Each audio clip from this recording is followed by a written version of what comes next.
Hey folks, welcome to a special live stream where we're going to be talking about Sub-City, which is a two-part story by Todd McFarlane in his Spider-Man solo title is what I call it. Now you can call it adjectiveless Spider-Man. So we're going to look at those two issues. We are not going to talk about Brand New Day. I did see Brand New Day and I did post a review, so go and watch that. We'll probably do a spoiler talk later on. So for right now, no spoilers on that. We're just going to do the comics for now. We might touch upon stuff later on in the stream if possible.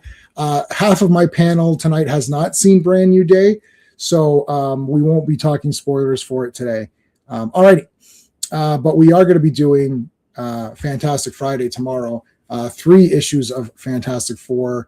This Land Is Mine. Doctor Doom. Have you heard of Doctor Doom? Doctor Doom will return in Doomsday. How come he's not returning in Doomsday? Okay, so Doctor Doom, that's on Friday. Monday's Earth's Mightiest Mondays, talking about Avengers comics, and that's the only graphics I have right now, so we'll just leave it at that. But we are going to do next Wednesday, we're going to finish off Todd McFarlane's Spider-Man run with the X-Force crossover, so we'll do that next Wednesday. I want to thank all the super friends. I've been putting a lot of stuff on the drives for people, so Invincible's on there, Volume 2 or Compendium 2. So that's like about 100 issues of Invincible are on there right now. So thank you to all the super friends. Appreciate it. We always thank Clobber and Times, who's our buddy. So there you go. Let's bring in my co-hosts. Oh. Hey, Sean. Sub-City. I love the background. I was disappointed that there's no subsidy pun in Sub-City. Like, I thought he was going for some double meaning or something like that. I thought there should have been like, I don't know. There isn't any. Well, we'll dig into it. But yeah. So what was it? Okay? So who do we got? All right. So let's bring in Steve from Comics Asylum. You ever play roulette? Always bet on black. Evening, all. What it is. All right, one more. Another Steven.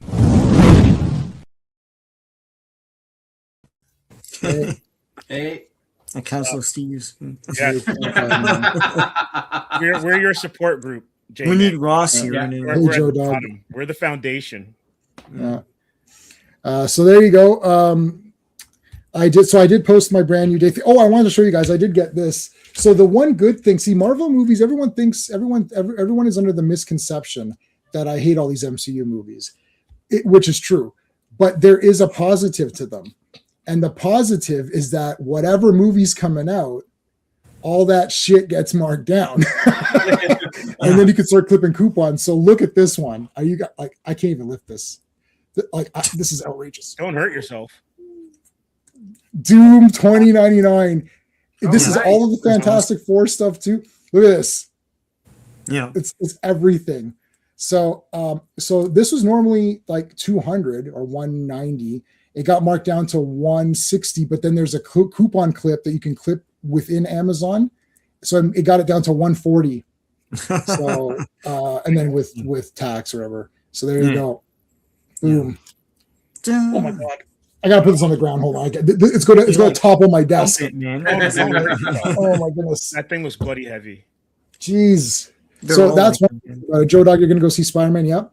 Well, all the Spider-Man parts are awesome, and he's Spider-Man a lot in the mask.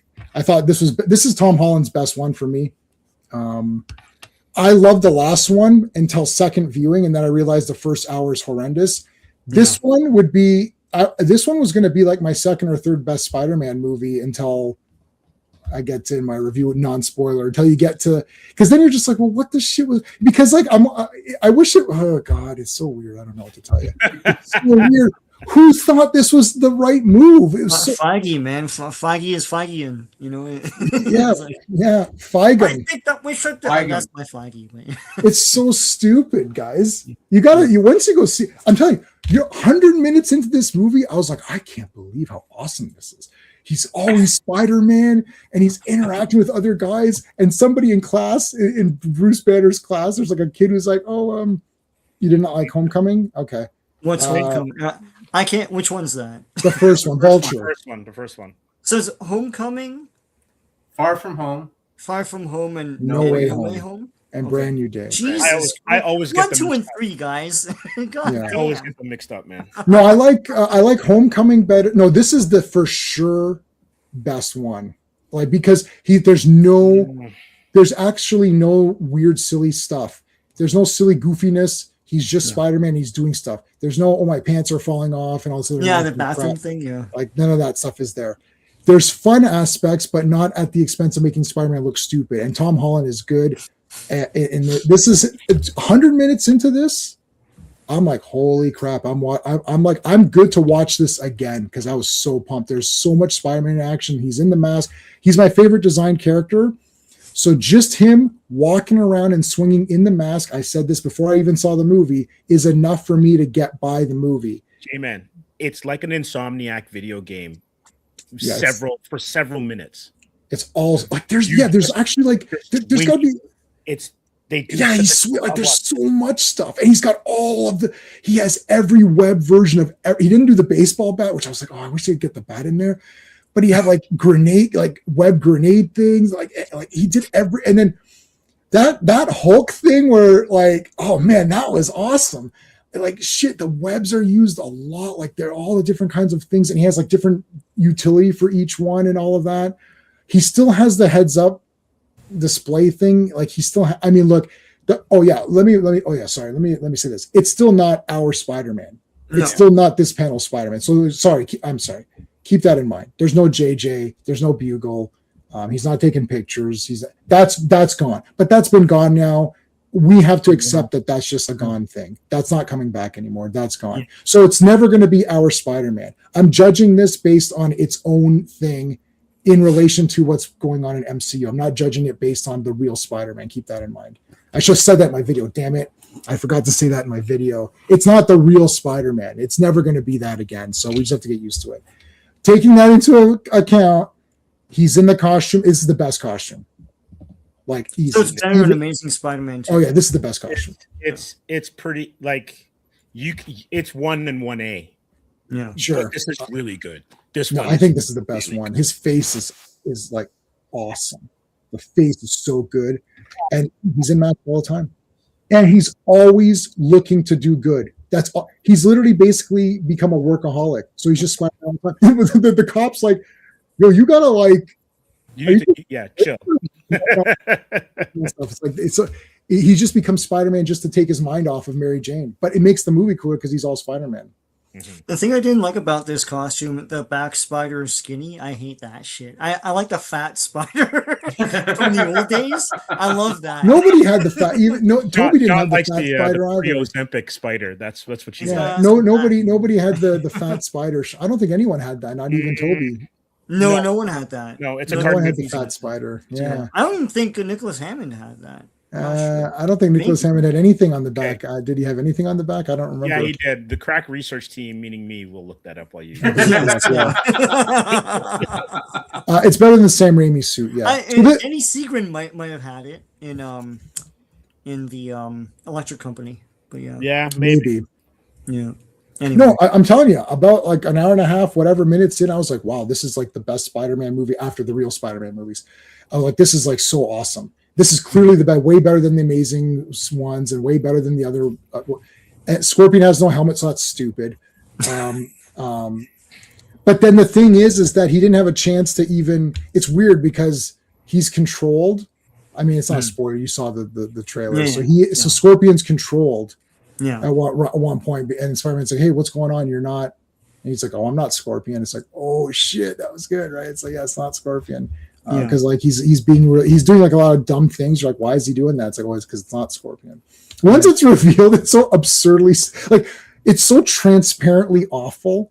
Like everyone's in there, oh, I see what they're doing, and then you're like, but why did you ruin this character? In my opinion, that character got ruined, and unfortunately, that character is not a character that is not within my favorite characters. So unfortunately, I got one of my favorite characters really highlighted, which is Spider-Man. And then I got another favorite character, which has been thrown down the stupid toilet, and I despise that character now. What am I going to do?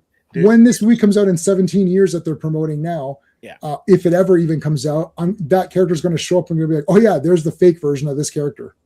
Yeah.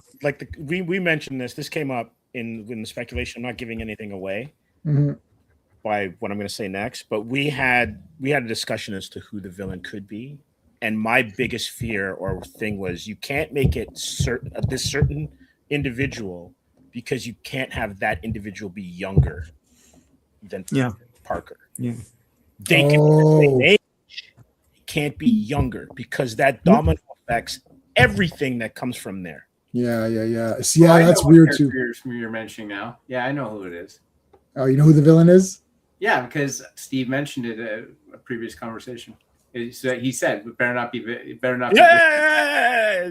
Oh no, yeah, you can. Yeah, okay. So people in the chat don't know. We'll let that. We'll see, but it better not be okay. Okay. Well, there's that. Disney sucks. Yeah. Here's the thing. I remember what you guys all say, so I do remember stuff. Steven working for CSIS. I love it.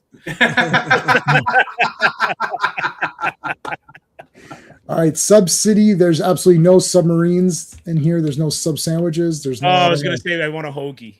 The 13th. All new collector's item issue. Wow. For some reason, this is fetching big bucks on eBay. Everyone had this. Really? Yeah, It's like between 70 and 140 for some reason. Wow. That can't be right. Maybe because the black some suit. fool will pay it and then realize it's worth like $5 or something. Yeah, but then he'll set the standard and everyone will have to pay that much. All right, Sean, you want to do the credits for this? Sure. I mean, it's Todd. Well, sure, but cover art's Todd McFarlane. Release date is June 18th, 1991, but the cover date is August 1991. Editor-in-chief is Tom DeFalco. Sub-City Part 1, written, penciled, and inked by Todd McFarlane, colored by Gregory White. Lettered by Todd McFarlane as well, and edited by Jim Salicrup. All right, issue 13. This is more Spawn tryouts. Yeah. So Spider-Man issue 13. Yeah. Start off with the clown. Not clown. It's like exactly dude. This is okay. Look, let me. I love this. I love these comics, but this is Spawn. I can't believe it. You're like, oh look, there's clown. I forgot that wasn't clown. Oh yeah, there's not clown. I'm going to have something to say about Morbius farther in because there's something that when it's said, I'm like, are you serious right now? And you'll know this. You'll know. Yeah. All right. Okay. So there's clown. Basically, cleaning up the homeless, cleaning up the town. It's a Ghostbusters cleaning up the town here. There's a bunch of homeless people, and he's beating them up and taking them back to Morbius. He's even sitting on a throne at one point. Yeah. It's like this is literally Spawn. I love it. We're getting really close to Spawn. At this point, we don't know what Spawn is, and then once you read Spawn, you go back and say, "Oh, okay." Yeah, there's Spawn right there. Itching to do that, yeah. I love it. This is exactly the clown, which is great. So what they're saying. Hey, Raj, and hello to Austin, and hello to Joe Dog and Quagnar. Everybody, did we get everybody? Yeah. So Joe Dog was first. Quagnar, Austin, and Raj. How's it going, Raj? And we got Quagnar and Raj, our channel members, super friends. Thank you. So basically, this character, he does have a name. What was his name? I think I wrote it down. I can't remember his name. We'll get to it. And Keever. He believes that he's attacking bad guys, so he's getting bad people and bringing them down into the sewers or whatever for Morbius. We know it's Morbius. I mean, come on. All right, there's a lot of flies. I'm sure it smells nice. So he's taking him down in the sewer. At this point, we don't really know exactly what is exactly happening. Yeah. But Sean, I thought, it's funny because she wasn't going to clubs last, you conveniently, because Sean's big gripe on this was like, oh, she always go to clubs, and then there was literally, let's go to club. Like that's basically these next couple of pages. So. Right. And then it was funny was that the last time you conveniently didn't show up for the one time she didn't go to the clubs. Yeah. Can I ask you a question? Yeah. Did you ever like hate on that Eddie Murphy song that he did with Rick James? My Girl Wants to Party All the Time. No, I that's its own song. Oh, so it's just MJ. That's just MJ. He sees the red hair and the green eyes, and he sees the red. Yeah. So the Spider-Man tied her up in the song. Got it. Song, yeah. Got it. So he tied her up because she was being annoying, right? Yeah. So I did write MJ clubs because I knew Sean was going to have to mention that. But this time she actually wants to go with other people. So it's like other people that would probably not go. It's like, I don't know, maybe Flash, but Airwolf. I'll write it down. I don't feel very hopeful. Probably for that not. one. It's one of those. It's a British annual, so I don't. They're hard to find, right? So was it actually titled Airwolf, like the show? It's Airwolf. Yeah, no, it's Airwolf. Yeah. Okay. I'll try, Raj. I don't. You could tell by my face. I was like, Yeah.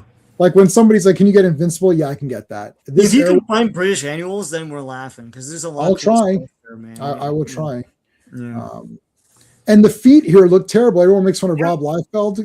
What's going on? Let's make fun of who? They're like slippers. MJ's feet. Yeah, they look weird. Like they're small. Looks like a goat or something. Yep. Now, it's friggin' what he does at the end because it's obvious something's happening. Yeah, and he's like, "Ooh, what's going on?" And it's like, "Oh, he's gonna tickle her." He says, "Not there, Peter. Please, not there." He's fondling her. Yeah, I don't know what's going on. He's fondling her. Well, that's the only way Todd can get all this stuff into a Marvel bag, Right. All right. The next morning, wait a minute. Next morning, what was going on? He flies. He comes out and swings, and he's I don't know where he's going because his webs are going in multiple different directions. They're going in so many different directions. They're creating panels. Creating panels, yeah. So you got the big Jameson with the like. I always like when the cigar is like out, like it's like out of the mouth. It's floating. It's floating. Yeah. It's like those first photographs, like the first photographs ever taken of the horse galloping, and then at one point, the way the horse's legs are, it's completely in the air floating. It's all legs are up. It's like that. It's like if you take a certain picture, it's like This is one of those things like that. All of Todd's fans are like, oh, he's drawing J. Jonah Jameson. Like they want him to draw as many people as he can. Yes, to, get the big like Todd treatment or whatever. So, yeah. I don't care about bums. Oh my god. What the heck? Bums is used 5,000 times in this comic. Like, oh no, it's not. I was going to say it looks like Sam and Twitch in the background, but it's not. We actually had Twitch yesterday. There was a guy that looked a little bit like Twitch, a character. In the BC thing, yeah. And excuse, hey you. Yeah, what is it? Is this Carl? No, who is this again? Was the guy's name Carl? Carl Reed. Yeah, I think it was Carl. Reed. Carl. Yeah. Says Carl. Yeah. Got nice look. I like Todd's faces because he makes them into the caricatures, right? So you can kind of always tell, like, you can distinguish them. They're not all just generic people. So I don't know if he's basing them on real people he knows, and that's just his way of, making them, putting them in the comic or whatever, which could be, that's kind of cool if that's what it is. Eating the donuts, which we did see last time. He likes his donuts. This time? No, thank no God. ketchup. Yeah, that was the guy. Felix again, by the way. Felix. Yeah. Felix donuts. You know what? I never noticed the Felix in the other. What was the first story arc we did? I don't remember that there was a Felix in there, but there would have been, right? There would have had to have been. I think so. I'm not sure when he brought it in, but yeah. So this guy's running away. Webs of donuts. spider sense. Something's happening. So the bums are scared of being kidnapped by the clown or Keever, not clown. I feel like even that Keever name is used again in Spawn. Probably. I wouldn't be surprised. Yeah. Named after a hockey player that sues him. Yeah. Wow, that's a deep cut, Sean. That's a deep cut. I don't even know what you're talking about because it's got sports in it. So I guess someone sued him. Someone sued Todd. Tony Twist? Was that Twistelli. Tony Twist? It was Tony Twist, and the gangster's name was Twistelli. Yeah.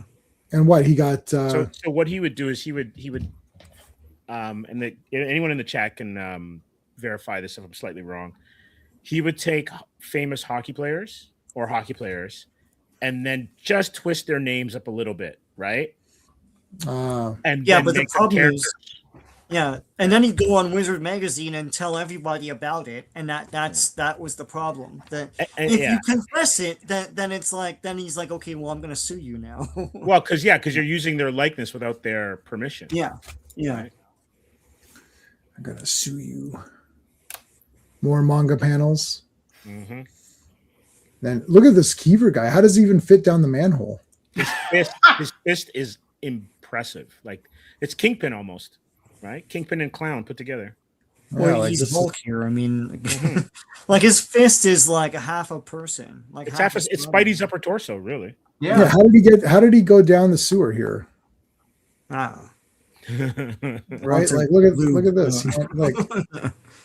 Oh no! Yeah, he went down it. Yeah, he's double jointed, maybe. I like what was his name? Like not Murtaugh, Riggs in Lethal Weapon when he could bust his shoulder and slip in. Yep. Yeah. I always thought that was super cool. Mm-hmm. He can dislocate it on his own and then put it back or whatever.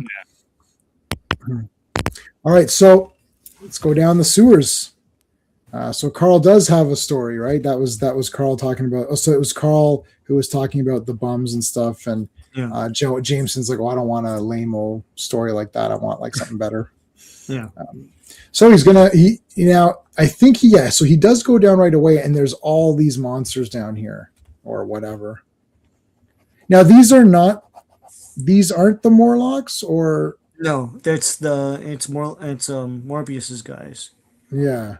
But it's not like Morlocks that moved or something like that. No, didn't the other guys say like we had to deal with the Morlocks and now we have to deal with the Morlocks? Yeah, they say that. So it's like it's like they're just going against they're just other dudes. Yeah. There's a lot of smaller people. What's that like? Are they going out? Like, why is she wearing this around the house? Yeah, she's going out. Yeah. Okay. And I think he's going with her. Okay. You're going to the club, Sean? Yeah. Your favorite. But he, yeah. My girl wants to. But he chooses now to bring up the whole black suit. Yeah, because he's in a good mood. and did he change how he rendered her? Like her hair and everything's different, right? Yeah. She changed her hair for the night, right? She's going out. That's right. But her hair is almost doing a Spawn cape. Yeah, really, really long. The Spawn subtext is like off the charts tonight. What do you call it? So he's like, I got to use the black costume because I got to go down in the sewers. I need something a bit more stealthy, right? And he goes, and she's like, oh, that Venom's a POS, and he's like, I know, but he's gonna have his own franchise any minute now. Yeah. So we got to promote the black. Created him. Yeah, Todd McFarlane. The writer of this comic created him. So it's like we gotta figure it out. I saw a thing when Todd was asked about the first Venom movie when it come out, and I saw them ask about Spider-Man 3, like what his thoughts were, and just this is very interesting because true to form, he's stuck with his visuals. He goes, oh, he should have been bigger. And when the stuff was coming on, I thought they'd grow him, and he didn't grow. I'm like, dude, what are you doing? And it's like, you see, he's not even thinking, oh, is the character like this? He's like, it doesn't. He goes, it wasn't my Venom the way it should have been. And then the Tom Hardy one, I don't think had come out yet. Like the first movie had not come out yet at the time of this podcast.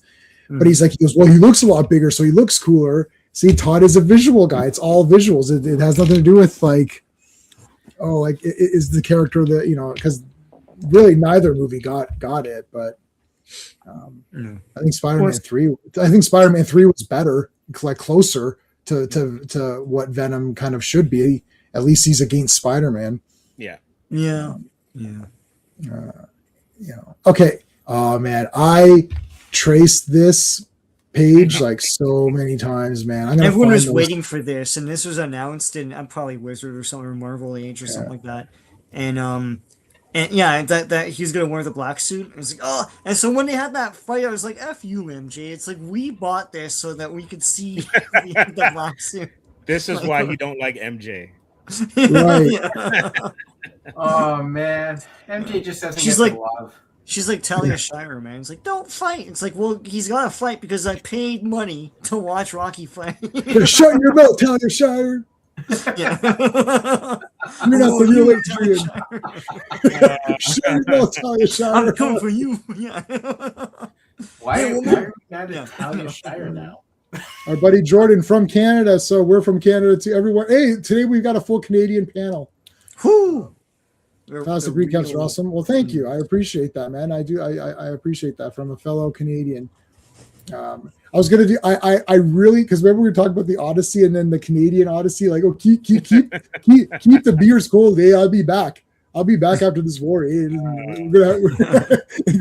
Agamemnon. That's gonna be easy. It'll be easy, man. We're gonna take care of that guy. But I was like, I want to do the entire Odyssey as the Canadian Odyssey. They say sorry after every punch. Sorry. You gotta make a horse, eh? Like they're not gonna this plan sucks. This horse isn't a good plan. We'll fill it with beer and that'll be all right. And then the show just opened up. I was like, there's like a horse out here, eh? Like, we can't have animals in here. It's like, no, it's like a wooden horse. Like, what kind of lumber they use on that? How do they make that? So it's like pieces are falling off, they're duct taping it back. Yeah. Get the duct tape. They're taping up with duct tape. I want to do the Canadian Odyssey. It's gonna be awesome. Hey Rogues, how's it going, buddy? No, we won't spoil it. I did a non-spoilery review. So there you can go watch it. You'll definitely like the first hour and a half. That's for sure. And then after that, you can let me know. Oh, okay. God, clown for real, man. Hey, look, it's the clown. He's got green teeth and stuff, man. Come on. I like that there's spider webs in behind the panels.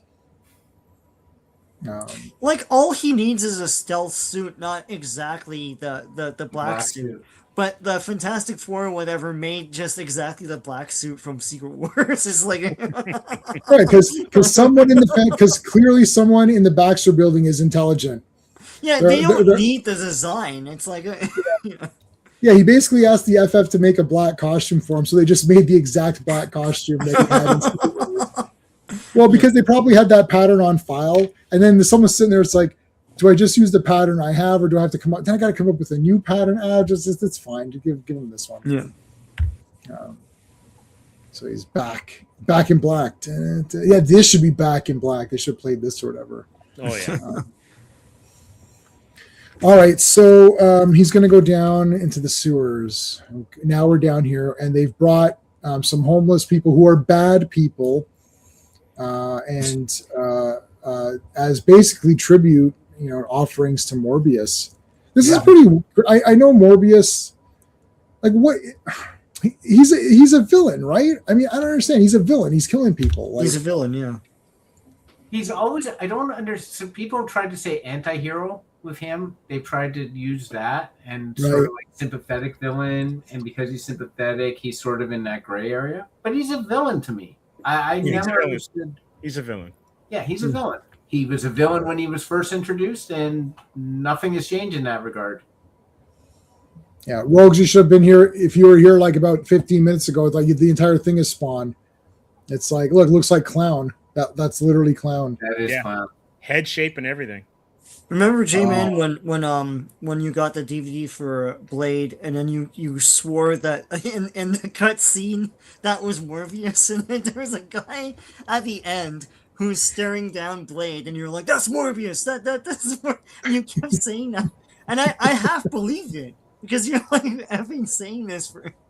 No, you can't. Okay, so first of all, it's Morbin time. Hey, Classic Comics, how's it going, dude? Yeah, so. I'm not the most trustworthy person because I'll make up stuff that seems cooler. I remember this guy at work. I was telling him about some movies. He's like, you made that sound a lot more awesome than that was. I was like, that is one of my powers. I was like, but also I'll fib a little bit and be like, oh, like the best was. I did tell Sean in advance about the robot, the iRobot.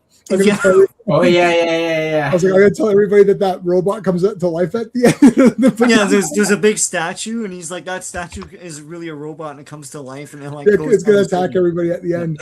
Yeah, and they're like, that didn't happen. I was like, I know, but that should have happened.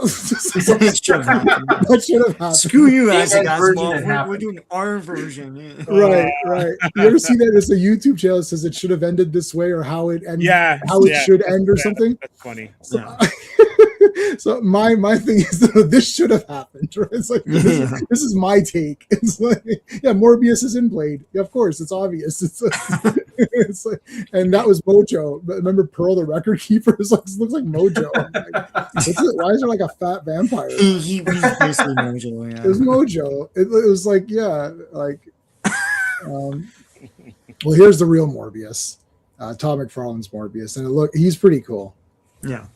He has the cape and all of that. There's a lot of very cool monstrosities, not to lose focus on them, like a lot of very neat looking guys. And I think there's something unique in how they look like they're sad, like you'd feel bad for them. They don't look like, Morbius looks like a scary monster who you should be scared of.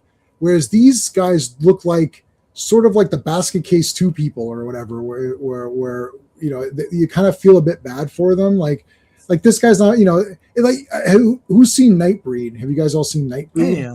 Yeah. Okay, so the Nightbreed guys, some of them look pretty menacing, and then other ones they just look like, I feel kind of bad for them, right? Like they just, you know. So I think Todd did a good job of making them monsters, but not like grotesque in a way that you'd be scared. Like you feel bad for this little guy down here in the corner here. They look like monsters, but not monstrous. Yeah, that's a good way to say it, Steve. Yeah, that's a good way to put it. It's like freaks, basically. Freaks. Yeah. Like the old one. Yeah, freaks. Yeah. Rogues is saying Marvel gave McFarlane's Nobel because they do not want to lose the top. Yes, you're right. But he can't write Spider-Man. He's no Frank Miller. Well, he's no Frank Miller. I agree with that. I love this comic because, again, it was the darker take, and I was at that age where I loved Spider-Man, and I didn't want to lose Spider-Man. I kind of wanted him to maybe. This is one of the problems that we're having right now with all these IPs is that we all want it to grow up with us, and some of them can grow. Some of them can do that, and some of them just can't do it because they lose too much of what they are. So the ones that can grow up with us, and be slightly more mature, they can still continue on, but some of them can't. And some of them lose their charm. Like if you try to make like a dark Power Rangers or something, it's just weird. It's like, it's some things you just have to let go. You have to either let them go or you don't have to let them go and love them for what they are. I can love Power Rangers and realize that, this is really not for me. It's made to sell toys to little kids who have a lot of hyperactivity and want to release all that by watching Power Rangers and getting all excited and jumping around. That's what it's designed for. But I can still enjoy it for that reason. I don't have to have it be, murderous monsters and Power Rangers, decapitating the villains to be for me. Like I can enjoy it as a silly show that was for kids. And like, something like Transformers, which was not as silly, you can make that more serious, right? It works serious. It works cutesy. They can do a cute cartoon and a serious, I think sometimes like the Batman, it got so serious and dark that you're losing people. Like even I'm sitting there thinking, I don't know, I can sit through this. This is kind of boring. And I don't, it's boring. So if I can't sit through it and I'm like a super Batman fanatic, how are the regular people really going to catch on to this? Like, you can't bring your kid to, like, Brand New Day, you could bring your kid to it at least. It's not that crazy. You know, it's not something, you know, like that's why the Spider-Man movies will succeed. Mm-hmm. Like, there was a shit ton of, my theater was sold out, and there was all ages, man. There was older couples, there was younger couples, there was like the families came out. He's James Bond now, man. I said that before. Yeah, that's a good. Yeah, you're right, Sean. That's a good point. That's for sure. It's the new male fantasy. Yeah. But going back to, I mean, like Supergirl, that was part of the problem with that. Like, are you gonna take your 9-year-old daughter to Supergirl? Oh, hell no! People go murder people, like, it's outrageous. Yeah, here. Spoiler alert: Spider-Man doesn't murder anybody in Brand New Day, so it's already better than Supergirl. I don't understand. And check this out: someone tries to kill Spider-Man, and then he shoots the webbing at them, and they almost die, but he saves them before they're impaled while he's still fighting other people because he doesn't want that person to die. So he goes out of his way to save people. So careful. You know, spoiler alert, Spider-Man is an actual superhero. Like, I mean, we're at the point now where you have to say, don't worry, the superhero of this movie doesn't murder everybody. Yeah. Like, outrageous. Hey, Lark, how's it going, dude? All right, again, a classic Todd and Rob does this, and manga. This is a manga panel or manga page. Sharp teeth, lots and lots and lots of sharp teeth. Like, even the format of like how it's like the giant face and all the shit like in the head. You know, it's another. They love doing that. The single like thread of blood dripping off one fang. I mean, that's detail, man. Also, I thought he draws the way he draws Morbius's teeth and stuff. It's almost like he's the mouth of a, what do you call it, xenomorph? Because everything is square inside of his mouth. Oh, you're right. It comes out almost like because you know how they have the stapler as like they had that little meme where it's like a stapler as a xenomorph going out quickly. That's what his mouth looks like. That is awesome. Yes, you're right. Adds to the creep factor for real. I put Classic Comics channel in the description. He joins us on. He's one of our panelists for Avengers, so check him out. Rogues is saying if you read the Torment letter page. Oh, I didn't have the letter pages because this is my digital scan. I have no, I don't have the original comics anymore. I sold them. If you read the Torment's letter page, he wanted fans to explain why they liked the book and why they did not. He wanted them to explain. Oh, that's great. Yeah, I like the Image people. So I mean, what are you gonna do? I don't like people pretending they don't like them when they used to like them.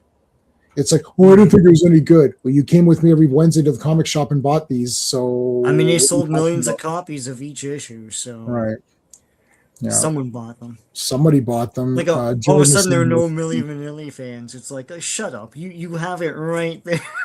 Right. Oh, I like it. No.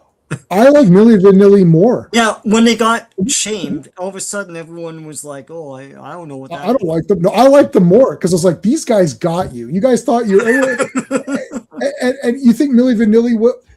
What's actually crazy is that they were the first ever to like. What are you talking about? Like, this is all fake, anyways. It's like, yeah, there's lots of people faking it. Nobody can sing, anyways. They're all fakers. J-Man, like you know it's true. You're spitting facts. Milli Vanilli is awesome. As soon as they can't say they're fake, and I was like, they just went up. Look at my book. That record's like, girl, you know it's girl, you know it's girl. Dude, listen, I knew it was true because I was like, you know what, you got, man, I love because they scam them good. They scam people good. I was like, you know, they got Grammys and shit. It was great. Yeah, That's great. Why not? Yeah, man. Look, everybody else sucks. You know, we're talking like we've got like a bunch of like, I don't know. It's like everyone's like a pumped up singer. It's like everyone sucks anyways. There is only like 2 or 3 of them, so like it's all shit anyways. Everything's backing tracks and all that kind of stuff, man. Right, any one of us could be a pop star if we have the production values. Tommy Frontsman, I got favorite era. Nice.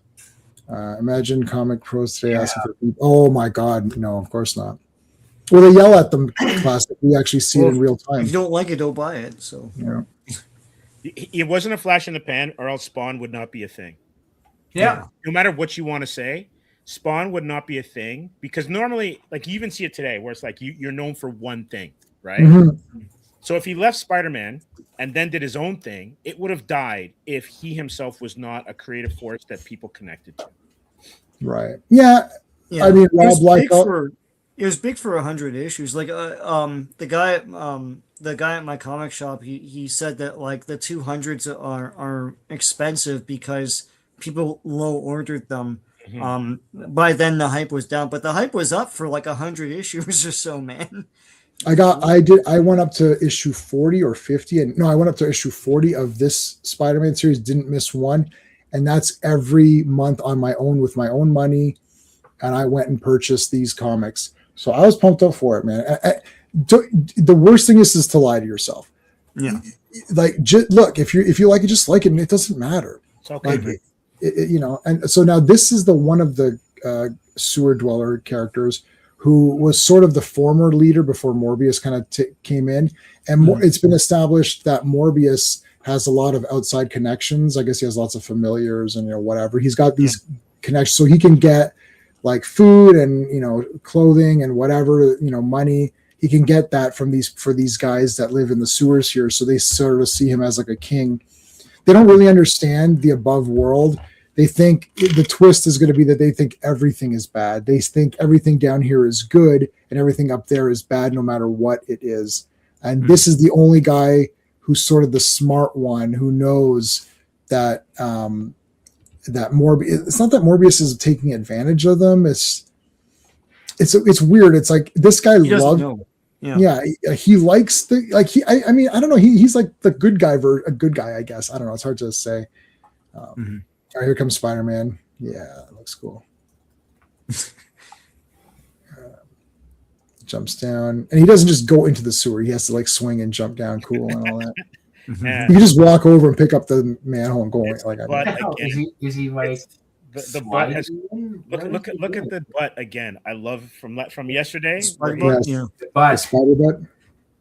Oh, Todd, you're killing me here. I remember that picture of Spider Woman. Yeah. Where with the butt up in the air and everyone's like, cover. "Oh, objectifying." He's like, Spider-Man was always objectifying. Yeah.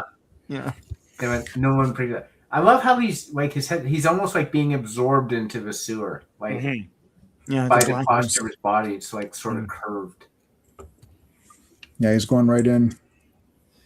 We don't Diddy here, but No Diddy. No Diddy. I don't know who that is. Is that the elevator beat? Is that the one who beat up the girl at the elevator? Or is that yes, it's that guy. I don't know. I'm innocent. For monetization sakes, we'll leave it at that. Oh, okay, yeah, we'll leave it there. We'll leave it there. Yeah, that was not very. I saw that video. I thought that looked pretty rough. I don't know. I didn't know I didn't know what was going on, but I thought, shit, that doesn't look very good. Like, I don't know. Anyway, so yeah, no, we don't. I don't abide to that or whatever. Okay. So, oh shit, he's just engulfed by these guys. Yeah, I don't know what he thought a stealth suit would do. They live in a sewer, like they can see anything. Well, he admits later, he's like, this suit did nothing for me. But he admits it after. It's like, it's just an excuse for Todd to draw the suit. Of course, that's the real reason. Yeah. Now the video. It doesn't matter if the story makes sense or not. Yeah, whatever. He's wearing a costume, right? So see blue highlights, so it's not blue, it's black, but you gotta put some shine on it, Right. There's Morbius. Ooh, look at that. Look at that. That is awesome. He's almost got the jaws of like like you said, a xenomorph, or like a dog, like almost like. Yeah, you're right. It's like a wolf or something. Yeah. Like in the Company of Wolves, those super weirdo. That's that big posh scene where they're all at that table and they're all dogs. It's like super. As a kid, that was very creepy. Yeah, it's like, oh. But the dogs, they have to get like German shepherds or something and double them as wolves. They look like happy dogs. They're like, there's the one where the woman is being chased by the wolves. It's just like, oh, and they're like, oh. Those dogs look mean. They look mean. I told you weren't here for this. The best dog in cinema, Odyssey. Yeah. Odyssey had the best dog in cinema in all of cinema. because it did nothing. It just laid around and waited for the master. I was like, that's perfect. It was very sad in the end. I almost a tear came. Almost. It didn't come, but almost. And I was like, wow, I can't believe I've been like, for me to have had almost a tear, that basically means everyone else will be crying like crazy at the end. That's like the equivalent. But very good dog. I like that dog. It just sat around and did nothing. I like my cousin's new dog, which will walk up to you and look at you, and then you can pet it, and then it just leaves. And then every so often it'll come around, and it doesn't jump or bark or make any noise. It just walks around, and you kind of play with it a bit, and then it goes away. Oh, it's beautiful. That's a perfect animal. Because I don't want can you throw a stick and a ball? Why? Why am I throwing shit around? Like no. No, I used to do that with my dog. You just look at it and then just lay down. So that's a good dog. John would actually. You should appreciate that dog. That's a good dog. That was a great final panel. That's a fire panel, yeah, for sure. Yeah. Okay, so same. So yeah, release date is July 16th, 91. Cover date September 91. Same staff except Rick Parker is now doing the letters. They're that's enough, Todd. And then some other guy. I always thought this was a very cool cover. It's just kind of cut and pastes of a bunch of things on it. Weird. It's probably the most flies you've seen on a cover as well, too. For most flies on a cover, the nominees are Spider-Man issue 14 by Todd McFarlane, adjectiveless Spider-Man. It's like the Eisner Awards is I know winner. Well, it won a bunch of awards in one of these covers, right? I can't remember what they definitely list the awards. Yeah, winner of the whatever awards. Yeah. Yeah. Yeah. I mean, it's the 90s, right? Yeah. All right. He's got that nose of that Nosferatu nose. Yeah. Yeah. Like the skull nose. Yeah. Yeah. Oh, yo. Did you guys get the Salem's Lot 4K? No, I was going to tell you that should look cool. Oh my God.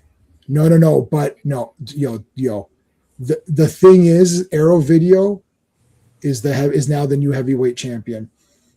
Okay, it's got the movie, which is cut down.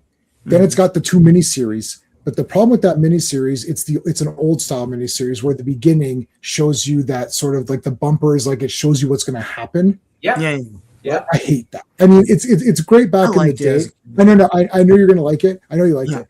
It's okay for 18 or something because you know what's going to happen. But not for Salem's Lot. It shows the vampires and stuff. It gives away spoilers.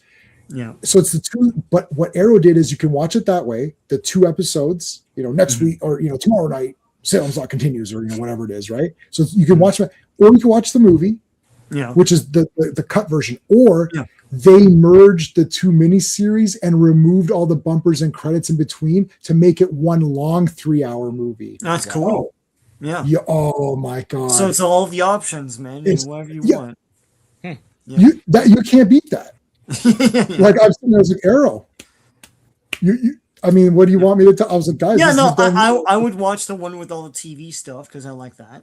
You don't like that. So I don't like the long one. I watched the long one. Yeah.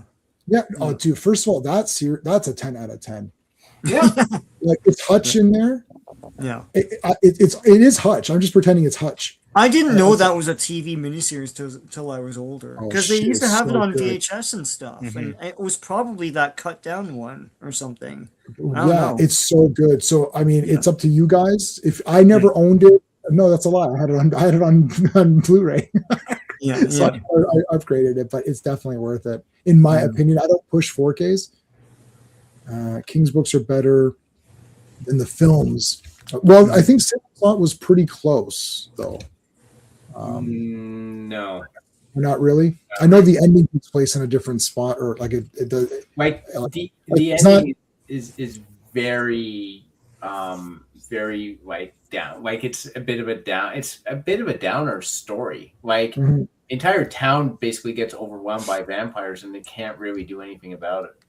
They leave. They leave. Yeah, a lot of they are showing people leaving in that.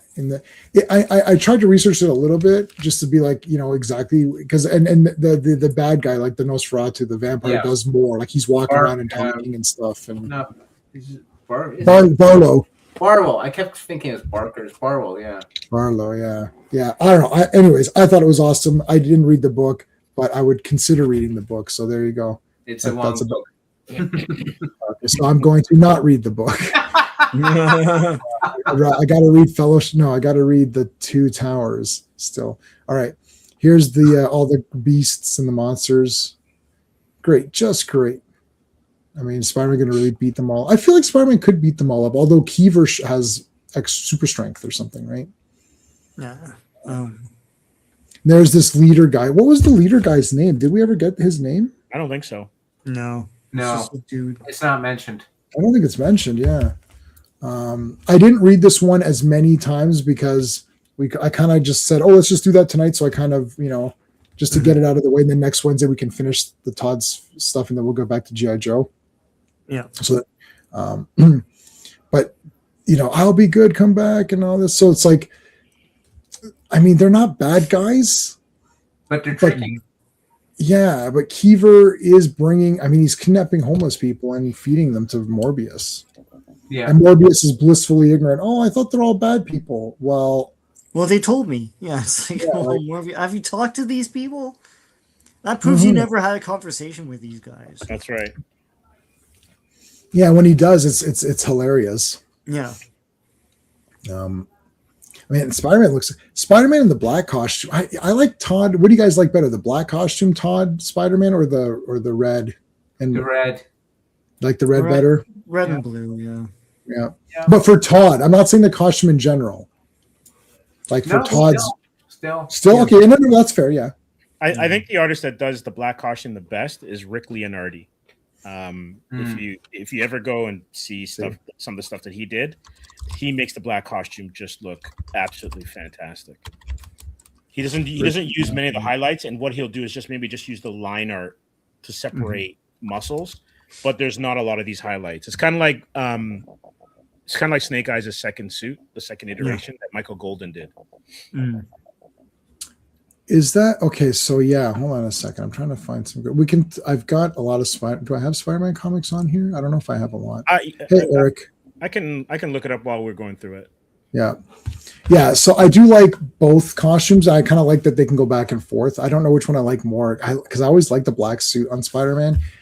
And push comes to shove. I mean, I have a tattoo of Spider-Man and it's red. It's the red and blue Spider-Man because if I'm going to get a tattoo, I'm going to get the real Spider-Man. But I really do like the black suit a lot, and I think it's really neat. And I have a few figures of it and stuff, so I think it's pretty good. Rick Leonardi was a great artist. We'll take a look at some of his stuff after this issue, so we can look at some other Spider-Man things. This has gone far enough. Yep. Now the whites on the back of the hands, that's where the webbing used to come out, but because that was the Venom or the symbiote suit, right? He would still be shooting this way, right, with web shooters.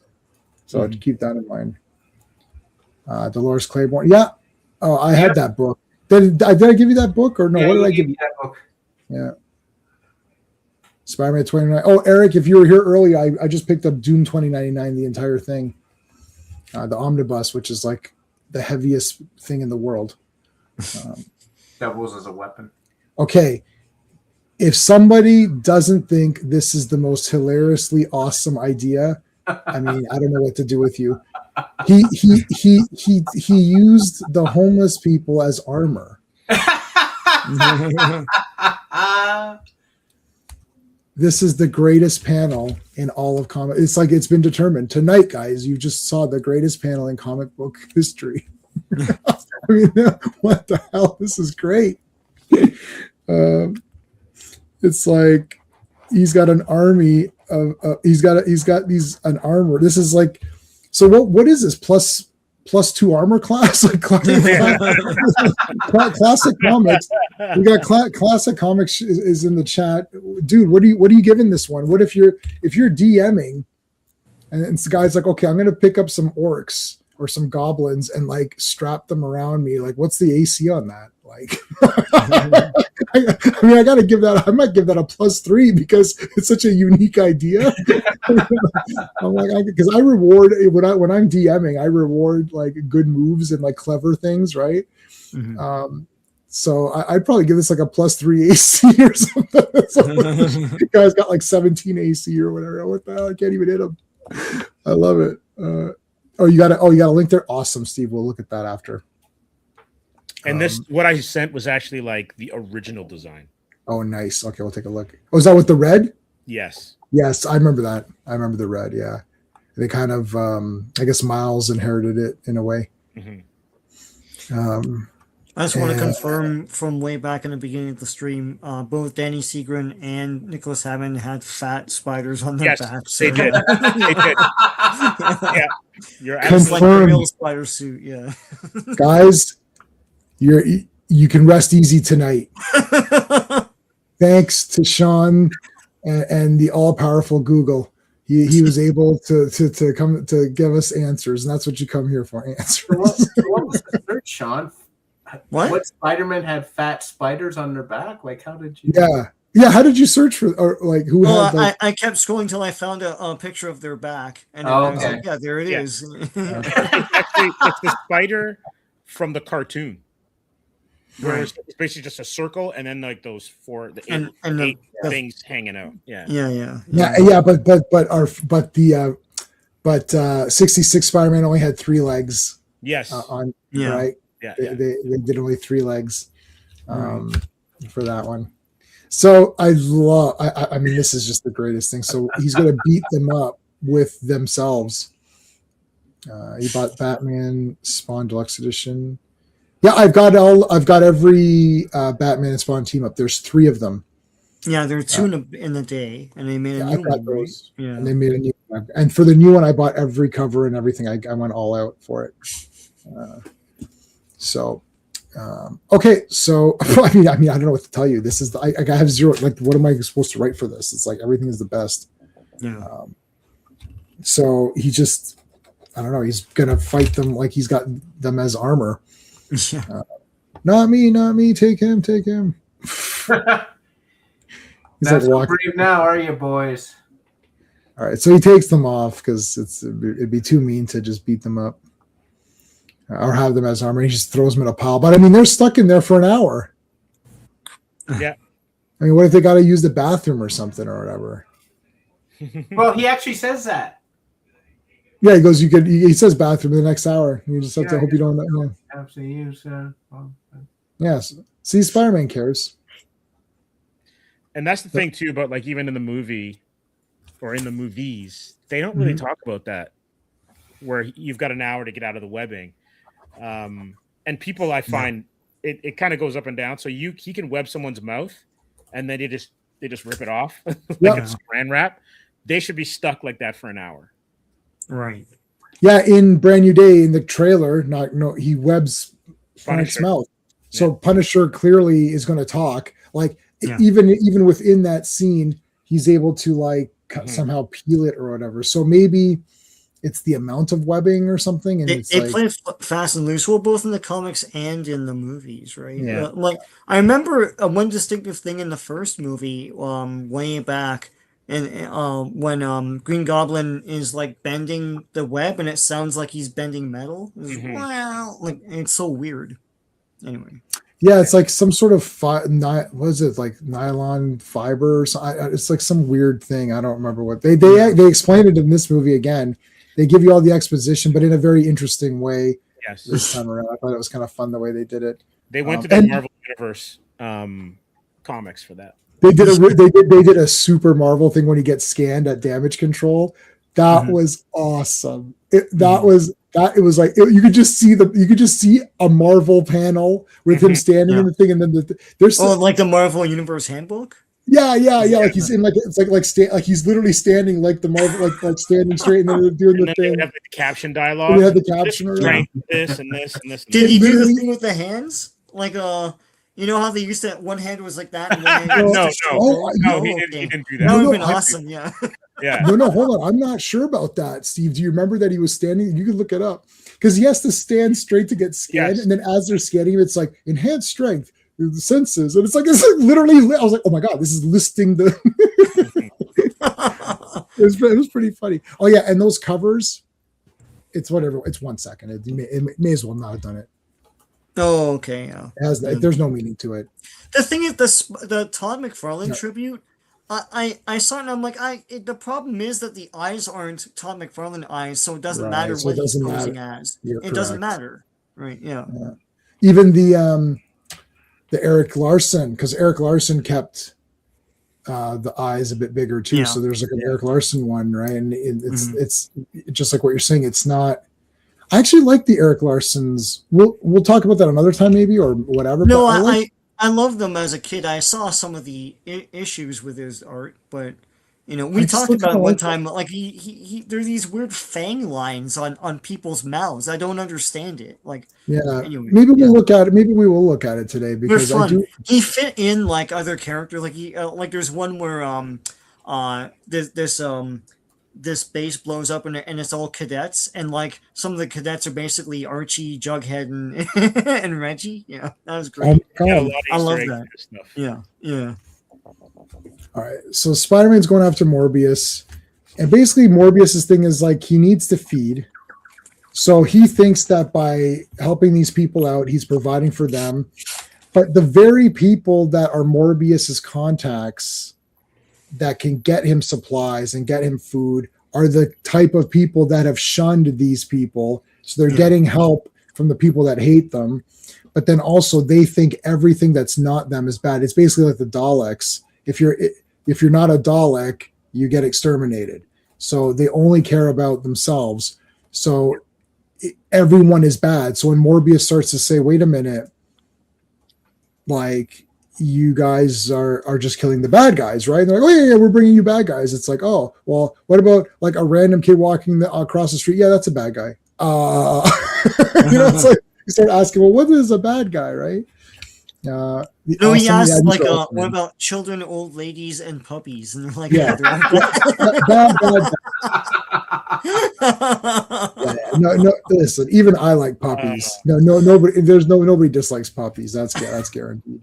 I do. I think I also like kittens. All right. Oh, there he is. He's an elongate. Now he's looking a bit like the vampire in Fright Night with the elongated mouth.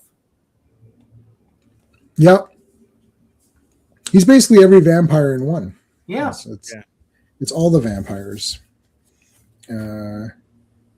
So they've got to. So they have their they're going to fight or whatever. Great punch into the. This is an anime. This is a manga style.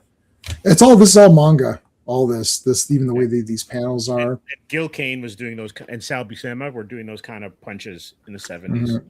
Yeah, I love this kind of thing. Boom. It's like throwing the punch the guy into the. So it's like, yeah, here he goes. I like the colors here.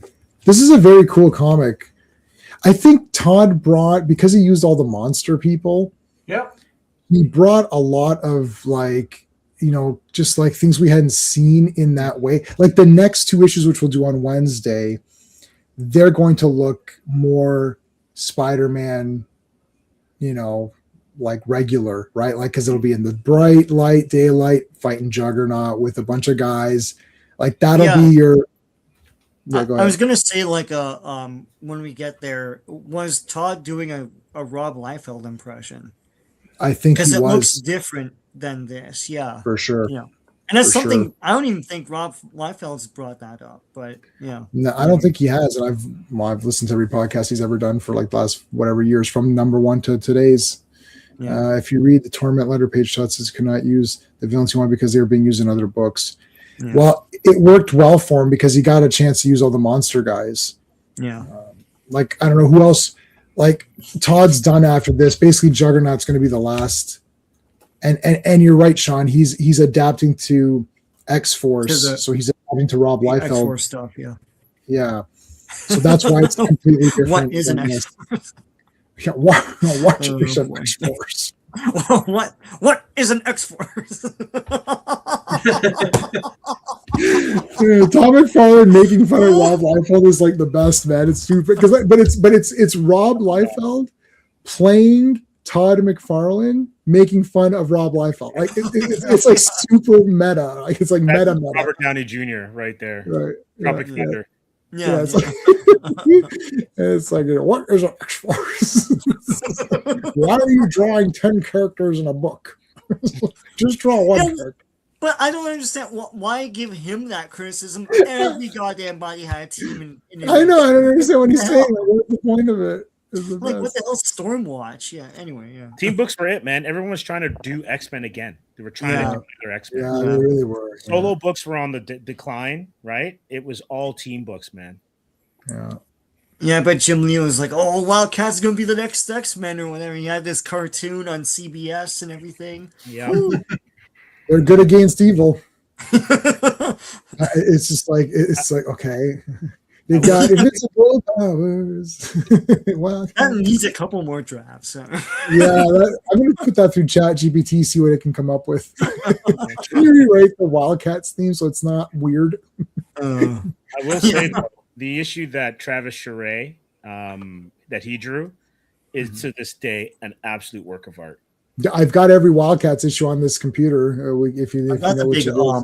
Big compendium that they. I was thinking about getting that, but there's just I can't. I don't know. I got this Doom thing against my better judgment. The compendiums aren't as expensive as those big omnibuses, but it's too huge to read. Like I've been reading the Walt Simonson. This is the first one. The next one hasn't come out yet. This is Beta Ray Bill, like where it's and I'm loving it because it's so easy. Like to me, it should all be like these epic collections. This is kind of my favorites. I hadn't realized they called them epic collection. I'm so stupid. They call them epic collections to retain the epic copyright. Because if you look on the back, the epic logo is back there. I didn't know that. That's so cool. I only realized that because the epic logo. Sean, check you, man. I only realized it now in real time. Today years old for me. Yeah. You know what's funny, Sean? Tell anyone that. Yeah. What's really funny is that I was looking at the back of this because for the volume number, and I saw that logo, and I didn't piece it like when. And I've had this now for a week, and I didn't piece that together. I've got other epic collections too, just a few here and there, but I haven't dug deep into them. And this one was like, what volume is this? Because I wanted to get the next Walt Simonson one, so at least I have them in the epic collections. And I saw that, and it registered in my head. Because as soon as you said, I was like, oh my God. And then I went, I was like, yes, that's what it didn't even register. So that's sneaky. That is sneaky. Good shit. Sneaky, man. That's very sneaky. Yeah. Good job, Marvel, you little bastards. Okay. But bad job on all your new comics. You suck. Okay. A fight. Geez, we're going to fight it out. Let's fight it out. Oh, yeah. Oh, look at that face. Oh, man. That's great. Morbius. Looking pretty good. Okay. Did I write anything down for this? Yeah, I mean, I had hardly any notes for this because the Perceptions had the mystery angle. This doesn't really have. This is just like a straight up Spider-Man against Morbius. Rogues, you're an aspiring writer, awesome, and artist, nice. I'm not an artist. Steve is both. Both Steves are. Well, Steven isn't an artist but a writer. Sean and I are writers but not artists. Steve is both. So. I gotta show all my old shitty comics from when I was 11. I keep forgetting to do that. Yeah, but some of them were better than the real comics because you see me trying to put action and stuff in advance like that. I had some pages of my Mario comic, and there's action and stuff going on. Yeah, and So anyway. I love this Mario. Yeah. Yeah. By the way, a couple of weeks ago, somebody finally beat Metal Gear on NES without taking any damage, which means they crossed an electric floor by pausing at the precise milliseconds you have to pause in order to not take damage. Like I just watched a mathematical breakdown of how it's done, and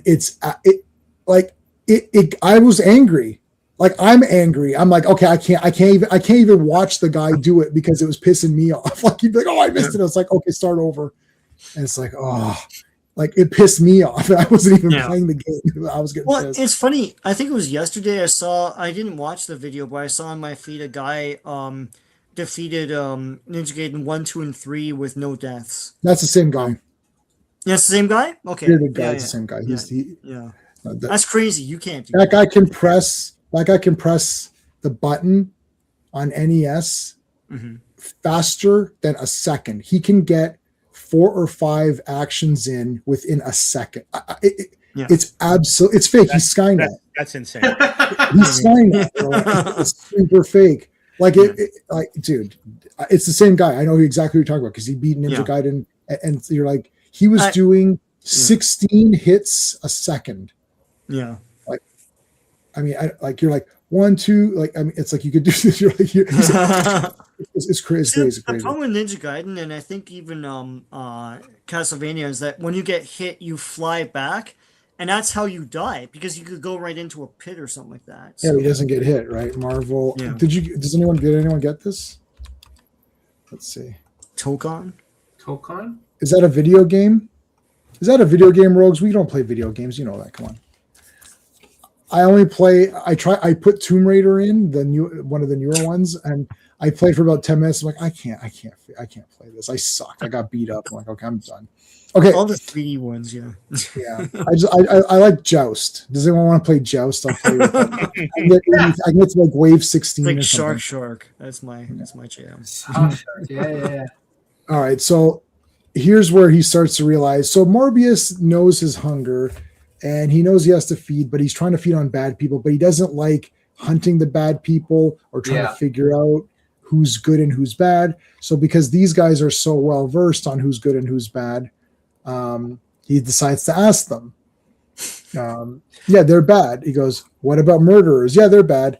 What about crooks? Yep, they're bad. What about children and old ladies and puppies? Yep, they're all bad. bad. This is like Rain Man when he asked him like how much a car costs or how much a talking car costs. This is where it's like, well, what did you think? Look at these guys. Look at how this guy talks. Did you think he reasoned this out? He just picked anyone. Mm-hmm. Yeah, like what did he do? Did he go research? Yeah. Like the fakest part of the Saw movies is that Jigsaw researched all these people. Yeah. Like that. Yeah, he knew all this. Like he's literally spent all his time researching those people. It's ridiculous, but that's what they said. What did Morbius think these guys were going to do? This guy talks like friggin' Bizarro. Me and friend, blah, blah, blah, blah. Like, did he think he reasoned this out? Like, he's the most deluded character in this entire book. Yeah. I think deep down he knew and didn't want to believe. He didn't want to believe. I kind of feel like Morbius really kind of knew, and him going through it here is just letting his mind catch up to where his heart was, or he knew in his heart that this was wrong, and but he just didn't care. So his brain is now catching up, or his heart is catching up to what his brain knew. It's one of the however you want to use it. Yeah, or it's just he's an idiot. So whichever. No, but what are you talking about? You know what this means? That means you guys are all weirdos and freaks and monsters. Like, yeah, that's what I told you. That's why we live down here. Like, that's why we live here. Yeah. Hello. This guy can't hold down a job. He tried to eat a customer. That customer reached his hand out to grab the fries from the takeout window, and he bit the hand. We missed my favorite line. It sounds like 20 Cookie Monsters. Yes. When he goes down there, like,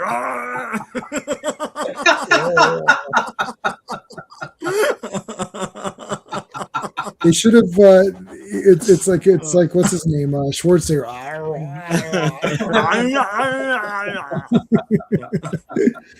It's like, is there Arnold? Are you down here?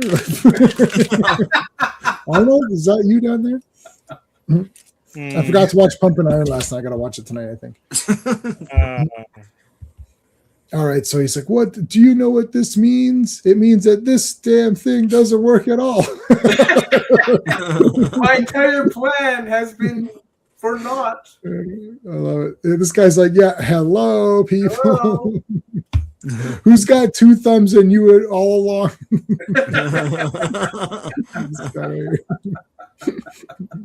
Look at this! Look at this schmuck. Yeah. They're confused. What happened? I thought we were This all is good. very Spawn. It's like just everyone looks weird, and Yeah. There's Clown. There's this weird guy. that guy's a 20 head, man. Oh my 20 goodness! head. Like, yeah, he's like G. 4, 4, 8, 12. Block Shit. on the bottom and you put it on top. Yeah. Like this bearded guy, he's pretty good. There's Cogliostro or whatever, or not Cogliostro. Whatever. I don't know if you guys kept up with Spawn, but he became a bad guy. Well, yeah, Yeah. Like a full-on bad guy. He was pretty Yeah. cool. that was like a long time ago, right? Probably a year. I mean, he's been a villain for a while. And it's a yeah. 300 thing, right? Or Yeah, it's a I 300 remember. thing. Yeah. Yeah, They're on 350 now, I think. yeah. They're getting a Wow. 400, man. Damn. Spider-Man's like, okay, I'm going home and shooting as many bloody webs as humanly possible to get there. I'm gonna go home and kiss my wife. Yes, that's the ending of Clue. They all thought he was gay or whatever. At the end, so I'm going home and kiss my wife. Oh shit! It's like, yeah, that's it. That's it. Next and one then the is, Sideways book. and this. Yes, it will be. It'll be normal though. Yeah. Like we'll be able to see it normally. So sorry, it's this is the by Todd, right? Yeah. Yeah, by Todd. So he does part 1, and then we actually do have part 2. So you can read the X-Force one as well, the X-Force comic. Yeah. We'll do the whole thing. Got both of those. Yeah. All right. So we wanted to look at some of your stuff that you gave us in the links for, right? Yeah. So let's take a look here. Oh yes, I remember all of this. Yeah, because the Leonardi stuff is so where we stopped off with Hobgoblin. It's the next issue when they pull the War Wagon out of the Hudson. I read that. Yeah. Yeah, there's original black suit Spidey design. Oh, this one's on. But the white pops because of the contrast. Oh, yeah. Yeah. Oh, I know what you're saying for the other suit or whatever. Let me see if I can. Oh, someone messaged me on Reddit. I didn't even know you could do that. I guess you could. Okay, hold on. This one was. I'm going to save this picture. Yeah, this is this. I know this one. Share screen. There you go. Oh, So you like this kind of style? Yeah. And when you see how he draws the body, he's very like he's not stiff. He's very like elastic and just supple. Like I just love the way that he draws his physicality. Mhm. And then because he's streamlined and not a lot of the like highlights, it's just the black suit. Right. Very little line work. Yes, and I know you're showing us Amazing Spider-Man. Yeah, same kind of thing. It's just all black. Oh yes, there's the Nicholas Hammond Spider-Man. We'll take a look at that. Hold on a second. Yeah. We'll take a look at it on. I like the Nicholas Hammond show. Mm-hmm. Yeah. yeah. While I'm getting that up, Steve from Comics Asylum, what have you got going on? So we just took a look at, I guess, the fallout of the aftermath of SDCC. Talked a little bit about the Transformers 40th anniversary movie that's dropping in September with new footage and some of the casting stuff coming through the MCU. And then I did my spoiler-free Brand New Day review. Okay. We're going to be back. I think the three of us are going to be back tomorrow for Fantastic Four. And Monday's Avengers. Sean's there for both those streams. What have you got besides that, Sean? On Saturday, I have a go through of the Amazing Spider-Man 129 facsimile edition, with, of course, the first appearance of Punisher, one of the stars of the newest movie. It's just by coincidence, though. Yeah. And of course. And on Sunday, I have a video that has the Close Encounters of the Third Kind Viewmaster reels. Nice. Oh, they did Viewmasters of that. Those are amazing. I love them. Those are awesome. Yeah, Yeah, that's my childhood one. Yeah. The Fact Santa do music, that was the best. Like dee dee dee dee. Yeah, dee, I couldn't. dee, There's no dee, Zorro video game music. dee, dee, dee, Yeah. dee. But I was All like, right. "What's a swashbuckling thing?" That's good enough. Yeah. So, Quagner, we'll get to that in just 1 second, buddy. Let me just I'll get to that in a second. We're still going, Jordan. If you want to hang around, we're just gonna look at some Spider-Man art. But yeah, it's up to you.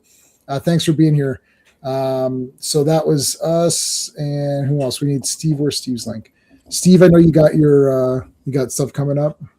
No, well, just still writing my stuff. What I mentioned yesterday, still writing my short story Ripcord. It's going to be in a short story collection with a few of my other stuff.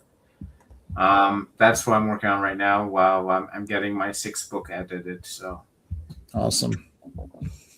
All right, so there you go, guys. Okay, so we wanted to look at Nicholas Hammond. Hammond Spider-Man. Yeah, there you go. let's see that fat back or fat. There it is. Back. there it is. There it is. Okay. It's right Yeah. there. Yeah, it's pretty fat. Yeah. But that's what it was in the comics. So they were just doing that, Yep. Yeah, it's funny though. For all the stuff that he does, they can't get over the fact that they have to have the web shooters be external. Like, Yeah. Yeah. Well, he has that weird belt too, Yeah. like a utility belt because of Batman. yes. Yeah. And I love in Spidey, his belt is so thin Mhm. that it's under his costume and you don't see any of it. Mhm. Yeah, but the web shooters have to be. But the web shooters are the Exposed. same thing, right? The web Yeah. shooters are just as thin, and that's what for Reed used to have him go. How did you do this? Like to be able to do it and make it this small and thin is incredible, right? Right. Mm. So for everybody, if you are a channel member, so a super friend, Quagnar has graciously put Marvel Superheroes, that's the cartoon, Captain America cartoon on the Super Friends drive. So grab that if you need it. That's on the Super Friends drive, not the other one we use head of Viewmaster. I think the voice actors were Canadian in the Yes. Marvel Superheroes. It was Canadian production, I think. Yeah. Yeah. Yeah, I met Spider-Man 66. Is that No, Paul Scholes? Paul Scholes was Yeah, the voice, right? it's 66, Yeah. right? Yes. Yes. Yeah, it's 66. What's the guy's name? The, Paul Souls. That's it. Yeah, the building next to my work is where they painted the Rocket Robin Hood cells. Mm. So they might have done this too because it's the same Yeah. guys. So yeah, Dementia 5. yeah. Where they used both Spidey and Rocket Robin for the same story. Well, yeah. If I'm not mistaken, Paul Souls was in the score of that De Niro Edward Norton movie. Oh wow. Oh yeah. Oh, I've got his autograph and a picture with him with Paul. I met him at one of the toy shows. Yep. Very cool. Got a autograph on a Spider-Man thing. And here's Rocket Robin, a band of brothers marching together. Yeah, I've got these sets. Oh, look at that. What the hell? Yeah. Yeah, the Japanese Spider-Man. Spider-Man is Yep. off chain crazy. Did I show you guys this last time? This is a bit of a weird item to have. But you had vehicles and stuff, right? Yes. Yeah. So like they did this special, I don't know if I showed you this last time, but they did this special it's Hot Wheel. So it's Japanese Hot Wheel. Yep. It's cool. Yeah. It's like, so mine's actually sealed. So I don't really want to open it because I'm not going to really do anything with it, but it's Does pretty anyone cool. know when was broadcast? Pardon what? Does The anyone- Japanese Spider-Man? Yeah. I don't know, but it is renowned for being the first time mechs were introduced in one of those things. Right. And ever since, everything else had a mech, but it came from Spider-Man. Which is great. Because I'm wondering if the Japanese Spider-Man, his vehicle is what inspired the Spider-Mobile. Because all of a sudden Marvel did a Spider-Mobile where Johnny helped him. Well, yeah, that was a toy. That was Yeah. a toy company went to them and said, "We need," but they made a crappy buggy thing. It's it was a dune buggy. It's terrible. Yeah, yeah. So I'm wondering if that is kind of like, hey, there's one over there. We might as well make our own. Yeah, that's awesome. I should have this. I don't know if people need that. I don't know what drive it would be on, but I'm pretty sure I have all this. It's probably all on YouTube, anyways. So it's called like Spiderman if you look for it. Spiderman. 1978. That's when it was. Yeah. So that's around the time of the Spider-Mobile, because I think the Spider-Mobile, Rocket Racer and stuff was around there. Yeah. So let me check. How come they didn't have Spiderman in the Across the Verse Spider-Verse? I couldn't get him. He's in the comic, like when they did that big crossover universe thing. Yeah. Sydney Sweeney for Black Hat. She was already 74, so way ahead of its time. Yeah. Spider-Woman. Was it like Marx or someone? Someone went to Marvel and said, "Let's do a Spider-Mobile." There's that fake. I'm looking it up now. Yeah. I love that this wasn't in the movie. It was just so awesome.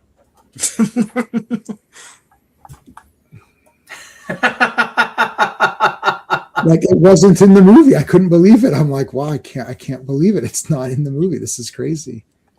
Because it looks great there. Yeah. So was that? Who was that? Was that what's her name? That was Sydney Sweeney. Sydney Sweeney. Yeah. Oh damn! That really sucks that she wasn't in that. Like they're only in it in a flashback. So a flash forward. They basically say like one day you might become Spider Women, and then they show like a quick flash forward of what they might become, and then it goes away. I'm like, you got to be effing kidding me right now. That's it. And then throughout the entire movie, they're running around in pants. It's like, let me tell you, when Supergirl put on pants, that ended terrible. comic book shows. That ended everything. I'm like, why is Supergirl wearing pants? Supergirl doesn't wear pants. Like this was it the whole time. Like, okay, this was not in the movie. That's Schoolgirl. But it's funny, they got them dressed up and it's like, we're going to shoot this all day to get the most out of these costumes. This is not in it. Stills, yeah. They shot stills of a scene that did not exist. I still have not seen that movie. And I think I saw 10 minutes of them running in the jungle with Ezekiel, and I'm like, nope. Yeah, and there's like, there's Spider-Man, like villagers and stuff, like natives or whatever with the Spider-Man makeup and stuff. Yeah, they're Spider-Man natives. That's where you got the costume from. There you go. I mean, it's terrible. It's like Trippendorf's tribe or something. It's like... Trippendorf's tribe. Come Sean, to the deep cuts, man. Sean with the deep cuts all stream, man. Love it. Yeah. You know, it's funny, Steve. You said nope. That's coincidentally what I saw the other night. Nope. Oh, really? Yeah. Did you never see it before, Steve? I saw it in the theater for you guys, but I wanted to rewatch it. I like. Was it better? Was it good on the second time? Oh yeah, Nope is awesome, man. Yeah. Really? It is truly an awesome movie. It's a good film. Okay, I liked it also. I think to me, Us was the best. I like when he punches, like he sees the aliens and he punches the one guy in the face, and J-Man was like, yeah, like he's like, yeah, that's good. I like getting punched in the face. Yeah, it's like a kid or whatever. Yeah. No, man, no. The best thing, and I thought of Sean when it was there, was when the photographer, when it comes and gets him, he's still grinding the crank. He's like, oh, and he's still dedication, man.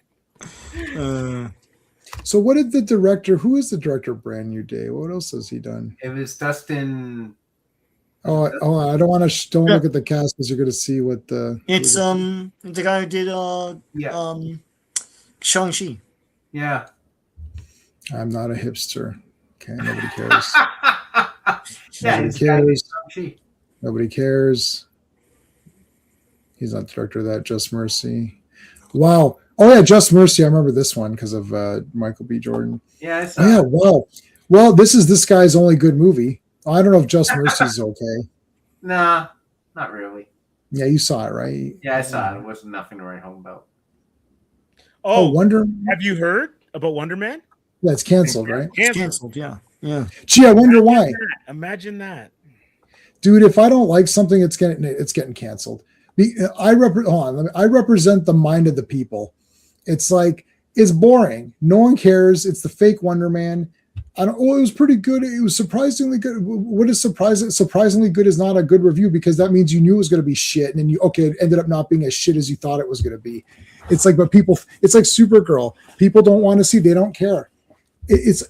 Dude. You know, the second, just to beat Supergirl up again, the second they said they're going to make Supergirl the movie, everyone knows. I was like, that's not going anywhere.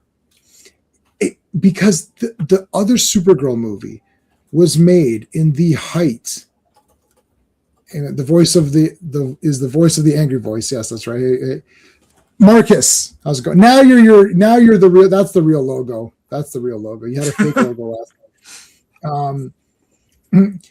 Soon as they she saw that Supergirl, I was like, this is not going to do well because the Helen Slater Supergirl movie came out in like the Superman hyper active, like everyone's like, oh yeah, Superman's the best. Like Christopher Reeve is the greatest thing ever. This is the best thing that's ever happened. Oh, let's do Supergirl. Bleh, no one cared.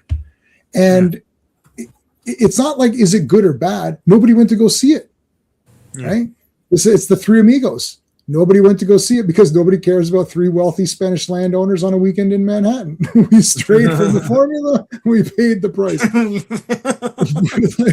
Three Amigos is the best Hollywood movie of all time because it explains everything. It's set in the silent film era and it's the same rules today. Nothing has changed. The guy said, he goes, Three Amigos. People love these characters. It's like, oh, they're on a weekend in Manhattan. It's like, no one wants to watch that shit. It's like, but it's the same actors. Yeah, but nobody cares. That's it. Mm-hmm. You saw Supergirl. People were like, oh, it's Supergirl. That's it. That's the most caring there was. It's like, oh yeah, there's Supergirl. They don't care about that character. Same with now, Man of Tomorrow's coming out. Superman's on a low.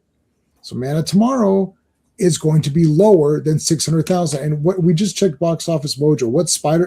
Is Spider-Man officially out now, or because I saw it? It's projected to make between 5 and 800 million in one weekend or something stupid. The thing was they pre-sold the tickets and it's sold out now. Well, you said it, Jay, man. It's sold out. It's sold out. Yes. Right. Nobody's seen it. You better have your ticket now, or you can go see it. You can go see it in regular. Because the thing is that this movie Spider-Man, it doesn't have the IMAX because Odyssey was shot with IMAX cameras in its entirety. Which I'm not sure if that was should we do an Odyssey stream and discuss it? I'm not sure if that was, you can't get more than 4 or 5 minutes of footage before you have to switch. There's not long takes. You know what I mean? Like you're not getting oneers. That's for sure. Yeah. Like when I was watching Oppenheimer, I thought there's a lot of editing in this movie. Odyssey has a lot of editing. Just think how difficult. I mean, I feel like it's almost overly difficult. Like he's going to make the money back, but it's almost like he went so difficult that like, I'm not sure. I mean, in IMAX, it was crazy, but I'm not sure if it was super worth it. Like, I guess if you're going to do it for any movie, Odyssey would have been the one to do it. But so brand new. Okay, so it doesn't have any numbers yet. But what was the projections? It's something crazy, right? Yeah, it must be brand new day projected box office. You don't like Three Amigos, Rogues? You've made a terrible mistake. It's a bloody awesome masterpiece. I love it. It's 10 out of 10. I love it. You made a mistake, buddy. Go back and watch it. Rectify that. It's like you've made a mistake. Okay. So projected to open massive 400 to 460 globally. I mean, this is great. This is insane. You'll make $1 billion easy. It's just Easy. a matter of will it make $2 billion. Mm-hmm. It's going to be word of mouth after. Yes. So yeah. I'll tell you right now, word of mouth is going to be good. Yeah. Well, I thought it also, was 940. you said there's a lot of there's mass appeal. So it's like old, young, it doesn't matter, right? Like everyone's going to watch Spider-Man. Yeah. And the movie, if you don't care about what I consider to be a ruination of a character that I personally love, if you don't care about that, or you don't think the character is ruined because you think it's adding weight to the character, then you're gonna have very minimal problems with this. Yeah. It's only because and that's a little bit of a clue too, because it's a personal thing for me, where I'm like, oh man, come on, what the shit, that.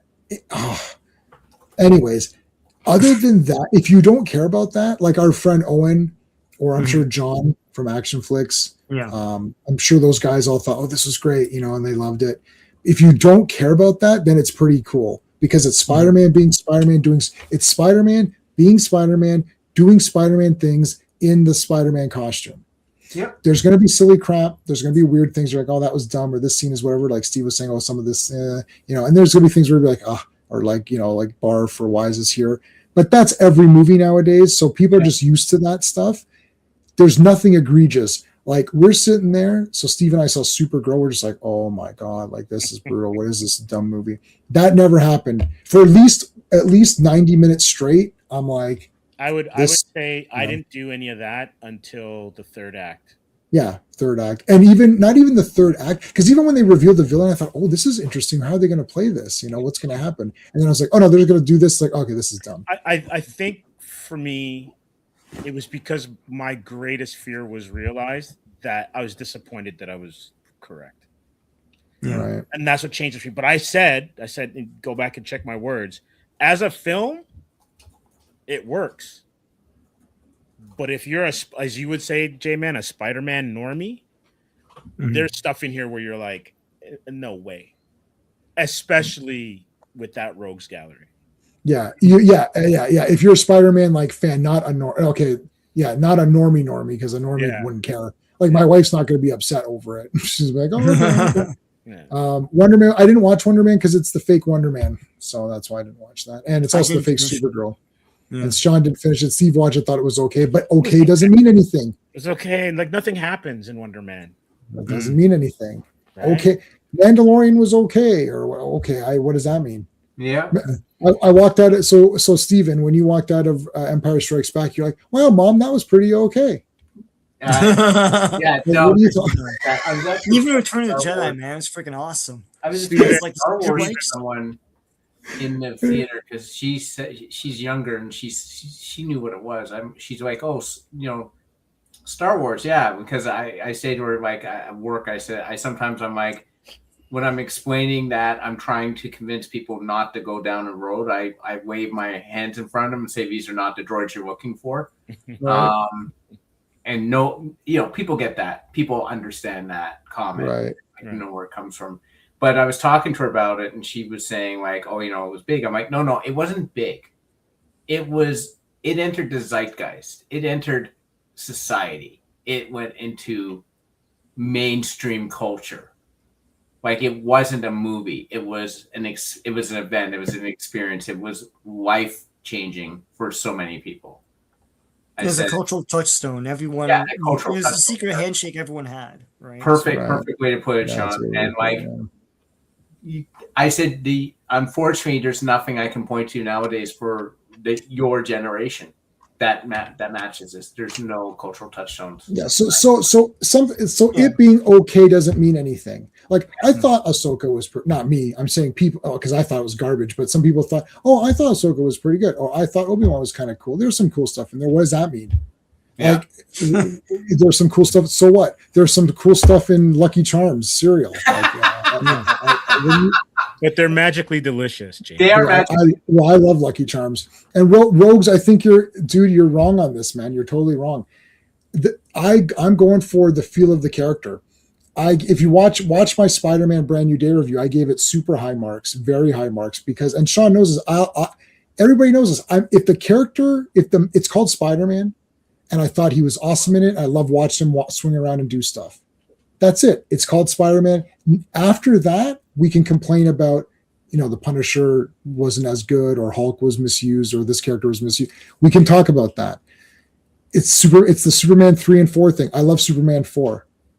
I'm not going to be like distancing from it. I love it. I watched it a million times. I thought when I was a little kid, up until whatever age, I thought the Superman movies got better. Mm-hmm. I thought 2 was better than 1 and 3 was better than 2. Although I thought they were kind of equal because there wasn't a fight with another guy in it. But I thought Superman 4 was the best because it felt short. It was short. Lex Luthor's in it. Lex Luthor makes a guy for Superman to fight, and they fly around the Earth and on the moon and fight each other. I was like, this movie is awesome. I love Superman 4. And to this day, I throw it on, like, I kind of love it. I know there's problems with it, but Christopher Reeve is the real life version of Superman, walking around doing Superman things. I don't care. Oh, I don't like this because of whatever. Well, then that's fucking sounds like your problem. I don't know. I don't have that problem. I watched Supergirl, and she's crummy and irritating and annoying, and then she murders someone at the end. How do you want me to review this? I still thought it was pretty good. It's called Supergirl, and she's the worst character, and she sucks. That's it. I can't get more. I'm the simplest reviewer in the world, man. Simplest ever in the history of review. Like RoboCop, movies called RoboCop. It's like, well, yeah, fucking RoboCop's the best. Like, I'm like, yeah, buddy, you're awesome. Kill everybody. Like, smoke all these guys. RoboCop's Indiana Jones. I'm watching this like, Indiana Jones is a superhero. This guy's the best. I want to be Indiana Jones. I'm getting the hat. I got my mom's old purse for a sash. I got a whip. I converted a skipping rope to a whip. I'm like, Indiana Jones is a superhero. Then part 3 rolls around. They're making fun of Indiana Jones. Well, it's just his dad. It's kind of fun. I was like, they're making fun of the best guy in this movie, so screw this movie. I walked out of the theater. I was like, I don't think Last Crusade was that cool. I don't care. We can talk about the movies as movies because I'm a film student. So are all of us here. We're film people. We can break it down and say this doesn't make sense. Sean's not awesome at it. Structurally, this is weird, or why is this happening? That's right. But end of the day, I'm going with my heart and what I'm pumped up for the characters. I like both Wonder Woman movies, not just the first one in 84 sucks. I like both because she's Wonder Woman. She's swinging around fucking fighting guys as Wonder Woman. It looks pretty cool to me. I like the Linda Carter show. Linda Carter is Wonder Woman walking around. She doesn't fight any villains. It's kind of whatever. A lot of cheesy comedy. Yeah, but Wonder Woman is the best and she's walking around being awesome. I don't care.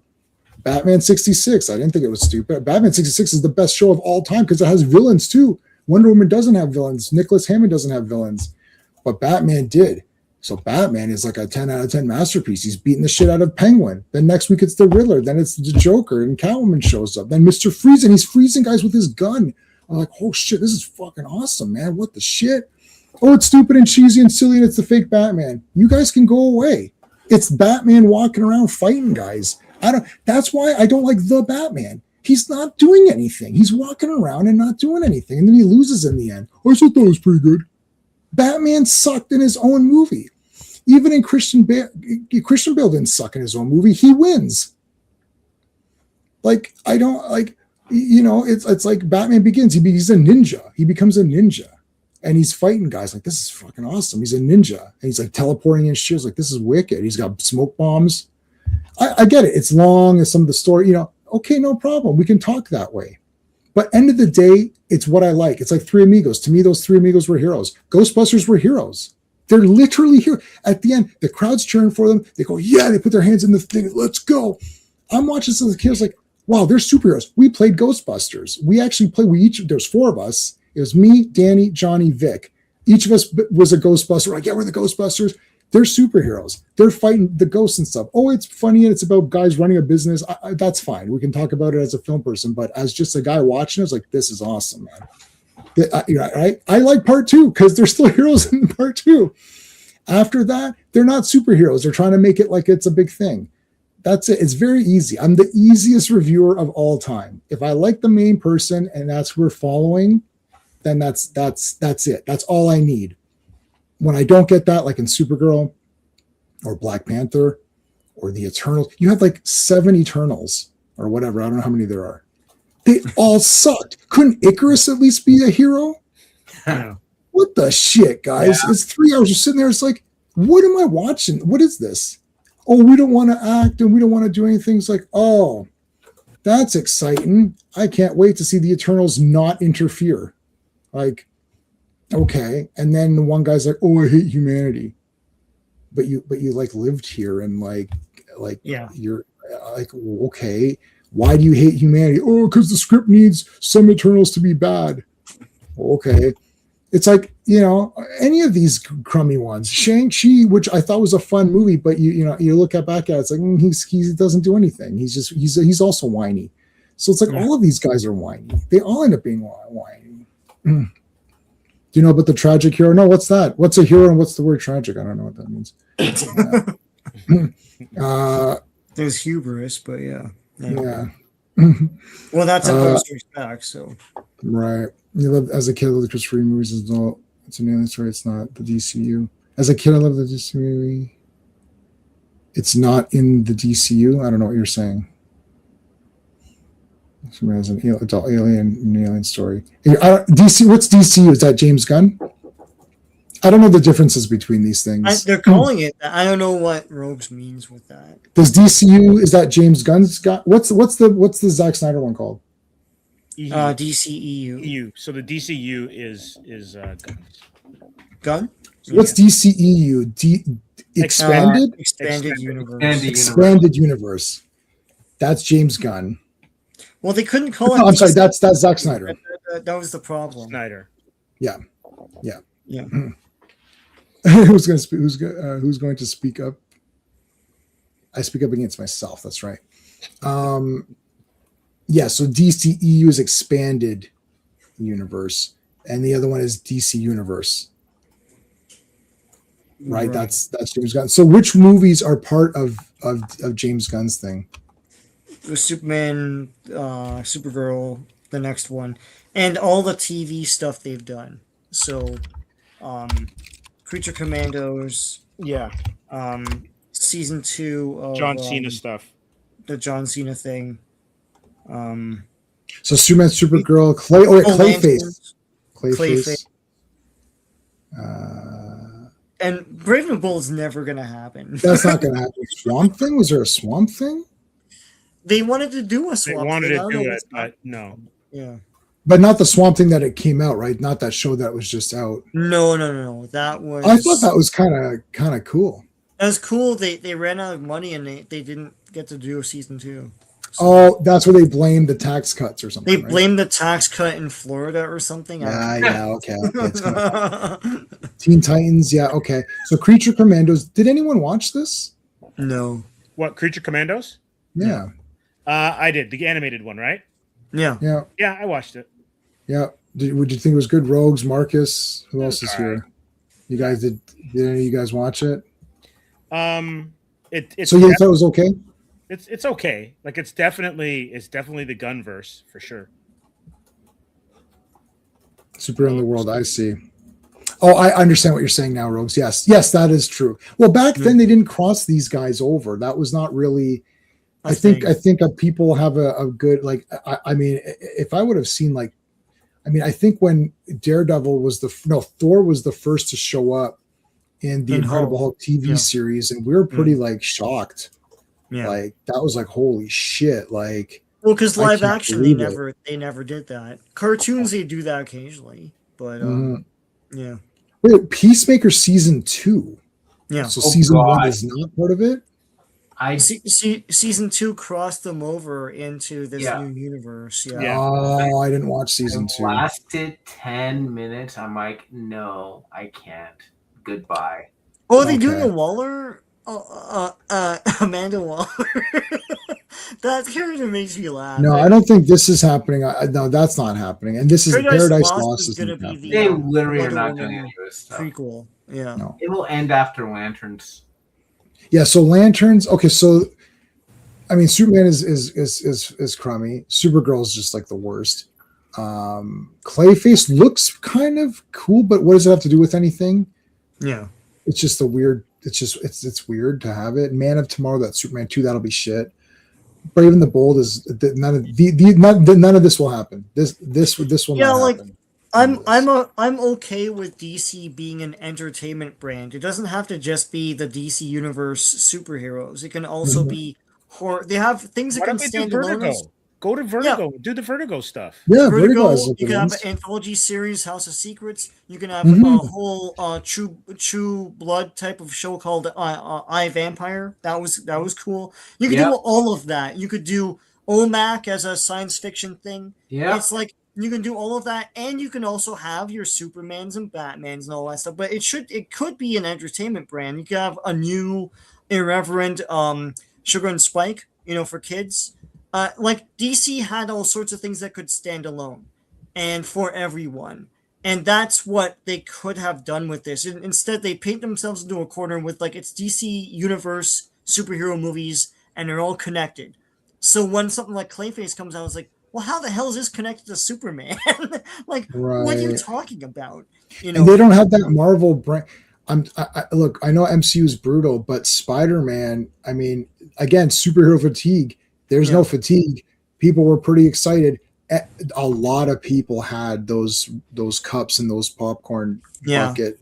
A lot of people had that at today's. So they sold them here? Oh yeah. Oh, people had. Head or something, there's different ones. There's about 4 or 5 different ones. There's actually different popcorns buckets, and people bought them. So the fatigue is not. The problem is that it's like what you're saying, Sean. Nobody understands. Even the panel, who are the comic nerd panel, don't understand what's happening. It's like, oh yeah, why is it season 2? Oh, because of something. Figure out what you're doing here, guys. What the hell? I know it's in Marvel, and I know it's not. A classical universe. Why? Captain Carrot and the Amazing Zoo Crew. Why was that never a Saturday morning cartoon? Why? Yeah. So okay, Brave and these are not happening. Clayface is definitely happening because it's already done. Creature Manos is done. Lanterns is done, so that's coming out for sure. I have zero interest in it, man. Does it look like you want to follow around those two guys? They're not Starsky and Hutch. They're not, it's not Miami Vice or whatever. It's not, they're not two cool guys. They're just a bunch of, they're just they're just walking. Oh God! Wait a second. So let me ask a question, because I like Green Lantern, but I'm not a huge Green Lantern fan. Mm-hmm. So much so, I like Spidey. Who is Jon Stewart's arch nemesis? I don't know. I don't know anything about Green Lantern. I've read literally don't know. So here's my question, right? Whether you like Hal Jordan or not, by having Sinestro and Hal Jordan essentially look like they're being sidelined in this one. Yeah. Nope. So Sinestro Manhunter, so it's fake. It's not even. He doesn't even have his own. Right. So then, who are you mining as the bad guys? It's going to be the Manhunters in this particular. It's going to be the Manhunters, yeah. Manhunters, yeah. Right. No, that's always been my problem with Miles Morales. But anyway, I'm with you. Hey, Sean, I'm with you because it was kind of weird, and I get why they did it. I've never been a sidekick person. But then my problem is the same storylines. What are you doing? Well, it's the same thing with Falcon, Captain America. The problem is you can't tell me that they're not tokens and write them as tokens. You can write great characters out of these guys, but you choose not to. It's like they fight the same Captain America. They don't have the same. Falcon doesn't have the same ties to Captain America's villains as Captain America. Yeah. And Miles Morales doesn't have the same ties to Spider-Man's villains or daughters of villains or sons of villains or whatever the hell he fights, right? It's like, but you could have had his own rogues gallery, like do something with it, be creative and really invest and be passionate in his character. You didn't because he's a token. And that's proof, and I know it hurts, but it's proof. I could write a better Miles Morales comic with like new characters every issue. Yeah, like maybe do like a fire guy or like a no. So cool. so you know what you got to do. So Spider-Man has animal guys. Maybe do like space guys or something, or maybe do I don't know, like plant and mineral guys or something like. You're trying to do something with ancient Egypt at one point, which was cool. But yeah, like it can't just be a different version of Doc Ock or whatever, right? Yeah, you got to do like I would have probably gone completely reverse and done like alien guys or something. Like there's some sort of alien portal or something, and weird guys come out, or completely maybe something he has a tie to. I mean, something that's his. Yeah, like now you can say this guy is the Joker of Miles Morales, right? Because so think of it this way: if Dr. Octopus attacks New York, and you've got Peter and Miles standing there, who should be the one to lead the attack, right? Yeah. And you could say, well, Miles is also fought Doc Ock. It's like, but it's not. That's not it. So, but if you do an alien thing or somebody, maybe he does plant monsters. Maybe Miles fights plant monster people. So everyone's a plant thing. So maybe there's like some Biolante. There's some giant rose monster or something. Then you'd say, well, who should fight that, Peter or Miles? Oh, you'd be like, well, Miles, because he's more in line with fighting the like. But the problem is they really want to just get the name and keep the rights to Spider-Man, the name, and not have to, it's basically so they own that character, right? Like Jon Stewart has success from the Justice League cartoon. Like to a generation, that's their Super Friends and that's their Justice League roster. So that's their Green Lantern. I totally understand that because we grew up on Super Friends. And that made stars out of a lot of characters who were nothing before that show. Right. Cheetah was nothing before that. Don't talk about Aquaman that way. Well, he has a show before that. So But I think you guys are right, because what you're getting into, and this is where even Brand New Day falls down, is you're talking about brands now. Because Miles could be any hero. But you're using the Spider-Man brand to make him automatically popular. Like you're rizzing him up because he's a Spider-Man. The issue is that they don't realize that the Fantastic Four brand is also Doctor Doom. It's not four people running around. Superman's brand is Lex Luthor and Metallo and Parasite and Brainiac. Yeah. And so you can do all this stuff, and I'm all for the Jon Stewarts and whomever, whatever you want to do. You just got to give them villains. You know what, J-Man? You know what they need to do? They need to go get the old TSR Marvel Superheroes game and use the dice and create characters. Yes. We created one. This is your villain. Were you here? So Steve, you weren't here. Neither of the Steves were here. We did. It was just Sean and I. We actually did that as I probably still have it. I'll tell you right now. We as a group with the chat. I think you told me about this. I think you did. Yeah, we opened up the TSR and we did it. Hold on. Where would I put? And you even made images for them. We made images. We used the all-powerful AI. We used our AI overlords and begged them for help. I'm pretty sure I might have that somewhere. Where would I have put that? Do you remember what he was called? He was like called Dark something or whatever, right? Yeah, something cool. Dark. Let me see to type the word dark.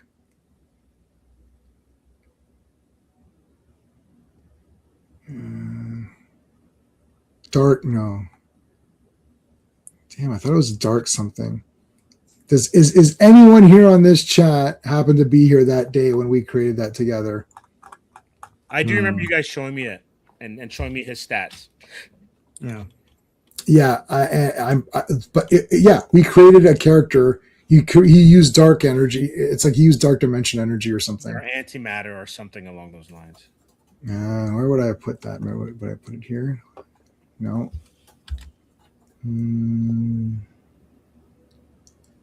I'm not gonna be able to find it. Anyways, but yeah, what was this? Oh, no, that's not it. Damn, what did I do with that? I'll check one last place, and then I'll move on. No, I don't think I'm going to be able to find it. No. No. Damn, I thought that was it. No, I can't find it. But yeah.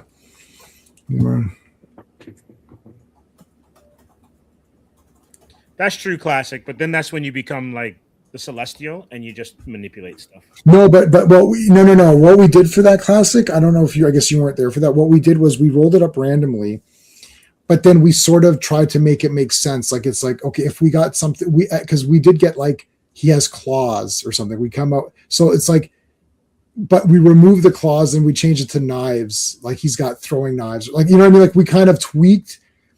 If you're using it for ideas, you can tweak it. Yeah. Right. Tweak it in such a way that it'll make sense for the character that you're building. But yeah, lanterns. Lanterns. God, there was another trailer which I didn't even. Oh, lanterns show. Yeah, like look at all this is like. I mean, what is this? It looks like two homeless guys or something. Like, there's some other stuff in the trailers where like there's making armor and creates a tornado to throw a guy, a suicide bomber into the sky and he blows up. But my issue is that you already have the classic version with the purple cape. I can't remember his name. What's his name? Well, Alan Scott's dead. Alan Scott. So Alan Scott's dead, and then by the end of the first season, you can have Hal Jordan dead. Like. Mm-hmm. Like, what's the issue? And I've never understood why you have so many in this sector anyway. Like, how bad is Earth? Right. Well, didn't they need it because Hal Jordan died and he became the Spectre?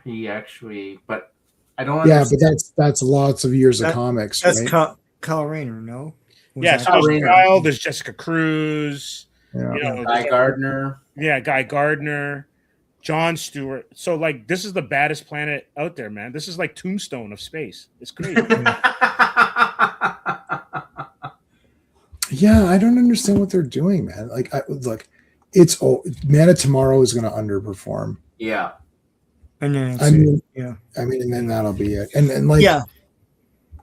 Well, I was going to say, cauterize their wound is they won't have to commit on Batman Brave and the Bold because they have The Batman 2 coming out. So that'll be the palette cleanser, and then they can do whatever they want after that. Really, Warner Brothers will probably look very different after. I don't know what's going on with all that, but I know there's a hold on the merger for a year, but yeah. I even have to believe that if the Batman 2 follows the same vein as the Batman, even that will go down because, sorry, the Batman was just boring, man. It's a poor script that they just dressed up with a lot of serious, like contemplative, like it's terrible. That I saw it, like I was cleaning my parents' house and I had the Batman on because I had I think it was Sci-Fi Channel and they were playing it. And it's still bad. It's like none of the clues are clues. That thing at the end where the guy's like, my brother is a carpet layer or whatever, and it's like random officer like tells him about one of the clues they picked up earlier on, and then everything gets destroyed. But like because Batman is helping FEMA on CNN or something, then he wins. What the hell? I saw that the city was destroyed and Batman didn't prevent it. So I don't know. It's like, are you telling me that you're peeing on my foot and telling me that it's raining? It's like, what's going on? Yeah, Batman lost. He lost to a guy who wears like a garbage bag on his head or something. It's like Batman lost in his own movie. Well, it's only the second year. So if you're at a job for 2 years, you can still suck. Like, what happened to the 3-month probation period? Like, it's like, and then I think Sean's like, or was every cop on there's 2 years? Like, Yeah, Isn't they're all there- stupid too. Yeah. Like, isn't there anyone else investigating this? there was like 10 cops in that scene walking around like is Batman. But my thing is that Batman is walking around with scanning technology. It's like, and it scans. You've seen it now in like Spiderman has it. What's his face? Iron Man. And then it'll like and it'll tell you like all the components like glass and whatever, right? Yeah. And it's like liquid inside, and it tells you. So he's got these scanning things. And then he doesn't know what that tool is. So what's good is that scanning device? Like, I understand that Batman can't literally actually know everything there ever was. Right. So, but that's why he's got the scanning thing. And then it puts it into the Bat computer.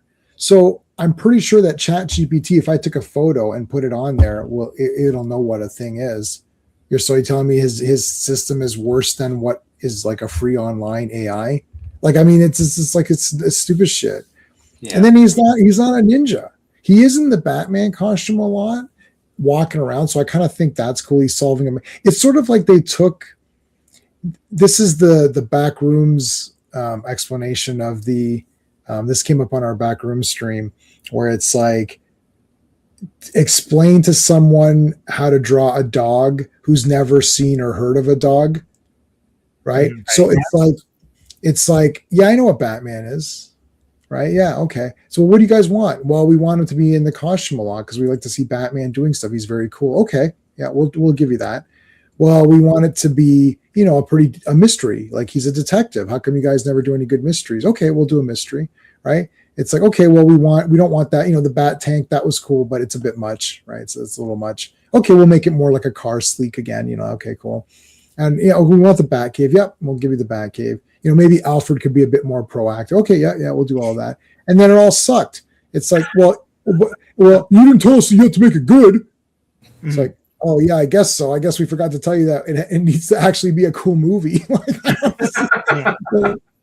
There's a mystery. It's like, yeah, but we've solved it. It's Riddler. It's like Batman didn't solve it. I solved it, but Batman didn't. It's like La Rata. Oh, come on.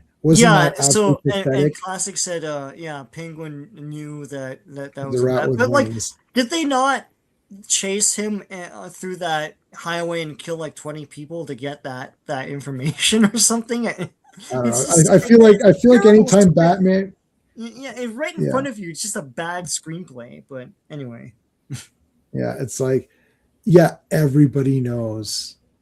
Yeah, there's like bring him into the light, and it's like he just goes in front of a lamp or some bullshit. It's like it's a street light or something, and he gets shot. How is that a clue for anything? How is this a mystery? God damn. Yeah, they meant bring him. I know it's funny because they say bring him in, and they just really meant step into light, like get him out of his headquarters. But it is funny because they actually have a street lamp there. Yeah. So he comes out in the street light, and you're like, he's in the light. I'm like, oh dear. It's like that. I don't think they meant for Catwoman. Yeah, no. And people are telling me that's dumb. It's like, this is pretty dumb. Yeah. But C for Catwoman is in a movie that is filled with silly jokes and gags. Yeah. That's the point of it. Yeah. This is supposed to be. It's if you make something hyper serious, you're going to lose me. Because there's going to be something inherently stupid somewhere. Like, remember that was The Patriot where I was laughing with that, where they're burning everybody in the church. I was like, this is hilarious. Because it's like, and then it's like Mel Gibson has one daughter left, and she's like, I hate you. I cracked right the fuck up in the thing. I was like, okay, I'm done. I can't take this anymore. Because it was supposed to be like, he's so sad. Oh, my family, my sons all died. Oh. They gathered everybody in the village and burnt the church. I was like, this is awesome. Yeah. I was getting pumped up for the villain, so I was like, "This is great." And then he's like, "Oh," he's all distraught. And then the girl goes like, "Daddy, I hate you." I'm like, "Are we kidding?" I was like, "Is this supposed to be funny? Is it supposed to be funny?" I can't tell because you can't make it so hyper serious. There has to be something, So they just thought, "Oh, we're doing this big serious Batman. It's gonna be hyper serious." Guys, and the guy's like, "Yeah, they're doing the big body, like they're doing the found footage camera." I'm like, whatever. He's like trying to get the bomb off. I'm like, just let the guy blow up, man. It's not worth it. It ain't even worth it, fellas. From No Holds Barred. Yeah, you guys, hi. No, you love the Black Catwoman. What's her name? Denise's daughter, which is not Zoe Denise. Kravitz. Zoe Kravitz. Zoe Zoe Kravitz. Kravitz. Well, I didn't like her hair. Other than that, she was all right. I didn't like her in that. She's the fake Catwoman. This is another fake Catwoman. I didn't like this Catwoman. She was the fake Catwoman. There hasn't. What was the last real Catwoman? Probably Michelle Pfeiffer. After that, it's all been fake. Because they keep getting embarrassed by the idea of it. So it's like, it's kind of sort of like the costume. It's like, well, why just make it the costume? Fuck, man. God. Oh, I love the Batman credit card classic. I think you're expiry is forever. Yes, expiry date forever.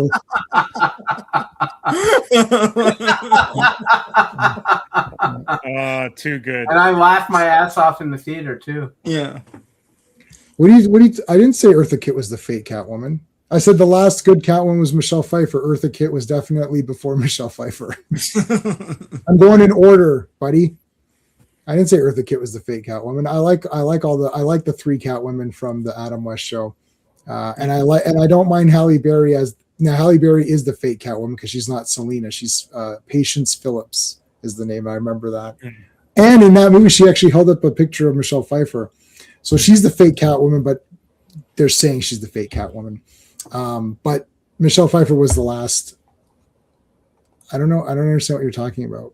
Yeah, I know she's. Rogues, yes, we all know you need to write longer comments. I don't know what you're talking about. You said the Black Catwoman. I think he thought you meant Eartha Kitt instead of Zoe Kravitz. I don't know. The Black Catwoman. I didn't say no. that. You said the fake Catwoman. You guys are putting words in everything. Wow. I said Zoe Kravitz was a fake Catwoman. Fake was better than Hathaway. Yeah, maybe. It's so hard to say. Yeah, maybe Hathaway she was better. barely plays Catwoman. They said she was, but they didn't say her name or anything. So, man, Anne Hathaway just sucked. No, I really didn't know. Rogue, I don't know. I'm not. I don't know what you mean. No, I really don't know what you mean. I think Eartha Kitt was the first to do that perfect and all that stuff. I think so. Yeah. In the way the thing with Eartha Kitt is her voice. Sounds like Catwoman's voice. Yeah, it sold the Catwoman-ism or whatever. Like it was amazing. That Catmobile was yeah. That was in season 3 they swapped over to like the one segments. It was like and then she was in a lot of those, and then she would do team ups too because they had villain team ups. Yeah. So she came across being pretty cool because of the way that the voice was. You're like, oh, she's really like getting right into the Catwoman. Lee Merriweather only had the one movie appearance, so it didn't get much. Yeah. And she was mostly Miss Kit Kat for a lot of it, so you didn't really get the full Catwoman. But no, I don't. I think maybe Zoe Kravitz and Anne Hathaway were approaching the most comic accurate Catwoman because Michelle Pfeiffer was actually a cat. Yeah, and so was Patience Phillips. She was a cat. Right. Like jumping and stuff, and that's not Catwoman is a burglar, so they were approaching the right thing. But Anne Hathaway wasn't cat. Yeah, it's like Sean said, it's like she was just there as Anne Hathaway that had like little pokey ears sometimes. Yeah, I think it was like her goggles when they go. Her goggles like moved or whatever. Yeah, those were supposed to be the ears. Yeah, so Zoe Kravitz Catwoman. Her mask sucked. The problem is it looked like a terrible. I mean, her body was good, okay, but I mean, just like the mask. Balaclava, yeah. I didn't like that. No, but also, go ahead, Stephen. Sorry, Jay, man. I did like speech too about like the like it became the old white men in charge and stuff, and I'm like, I remember now. They used her. Oh, I hated that. They used her to push their little stupid. Catwoman wouldn't care. Yeah. She's stealing from people. She needs those guys to be there so she could steal the stuff. You don't see. This is another thing they do. They do this from time to time. They put words in a character's mouths to push the director's idea or something. It's like Catwoman wouldn't say that. She doesn't care. She literally is stealing stuff for a good time and getting her jewels and all that, and that's it. like, yeah, that was weird too. Yeah, I forgot about that. See, that She was had weird. some sort of agenda though. She was out for revenge on. I know she was up for Yeah. revenge. That's wrong. That's what I'm saying. They were approaching the real Catwoman. So Anne Hathaway is probably the most accurate, I guess, ish, if you don't count the Adam West ones, because the Adam West ones were burglars. No, the Adam West ones are the most accurate. Yeah. Sir. They And are. I liked Anne Hathaway's Catwoman. Yeah, I mean, I was I okay can't with remember it. what she did. I liked think her that's my Selena problem. She rode the bike, Sean. She rode the bike. She rode a bike. He Yeah. rode the bike. And broken IMAX camera. She She looked great. killed doing it. Bane. She's the one who killed Bane. Yeah, that was stupid. Yeah. Oh, question, yeah. question though. Is Catwoman always related to Falcone?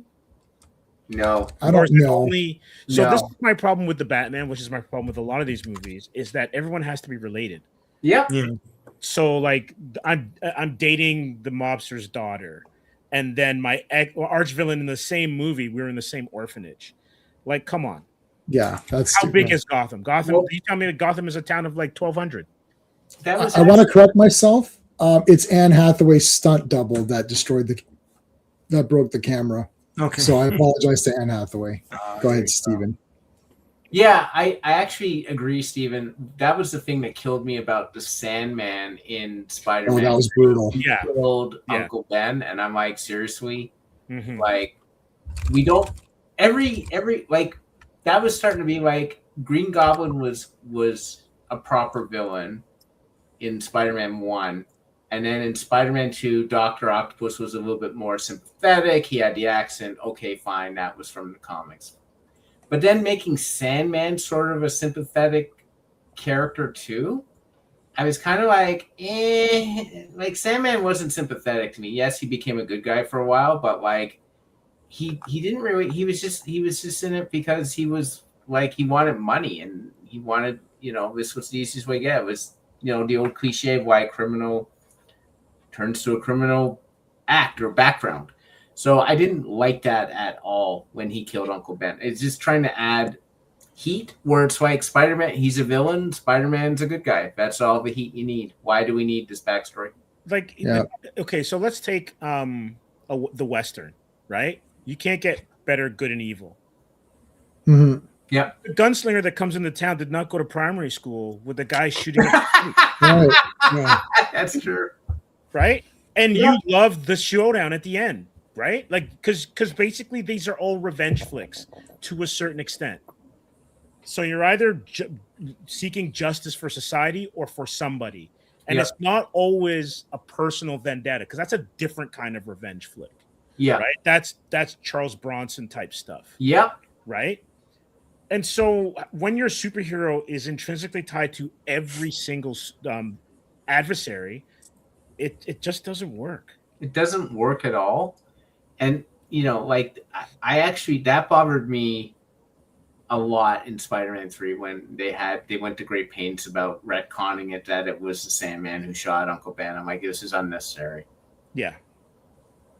You already have sort of Eddie Brock hates Yes. Peter Parker. You have that intertwining of the two characters, the two people, and then whatever. You don't need it with Sandman as well. And Also too, Steven. Yeah. New York, especially when like these comics were coming out. Yeah. You can't get more random crime. yeah, It's like New York. yeah,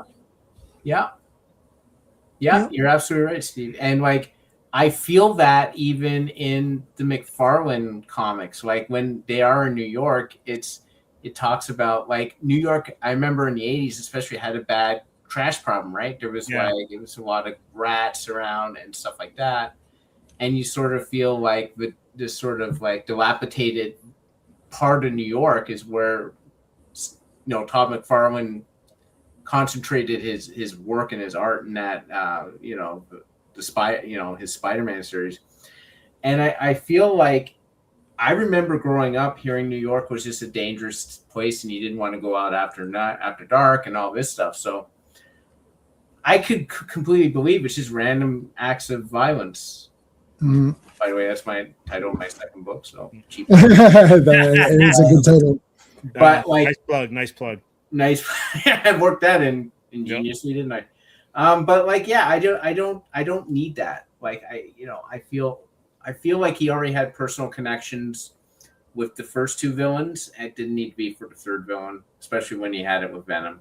So yeah, right, in the same movie. We'll start to end off. Since the movie's out, besides me and Steve, who have seen the newest one, what is everybody's thoughts on the, like, do you have like a sort of loose ranking? Like, would we all say that Spider-Man 2 is the best live action Spider-Man movie? Is there anyone that doesn't think that? Doc Ock. It's my favorite. Yeah, it's my favorite. Yeah, me too. Yeah. Okay. Does anyone think that part 1 isn't the second best, the one with Green Goblin, Willem Dafoe? No, I agree. It's pretty close. If not, it's tied for second. Okay, so those are the two best ones, 1 and 2. So 2 and 1. Then now, I think most people think that's pretty standard. Like Spider-Man 2, Spider-Man 1, that's sort of your two best live action, not cartoons. After that, does everyone agree that Far From Home? Oh no, wait a minute.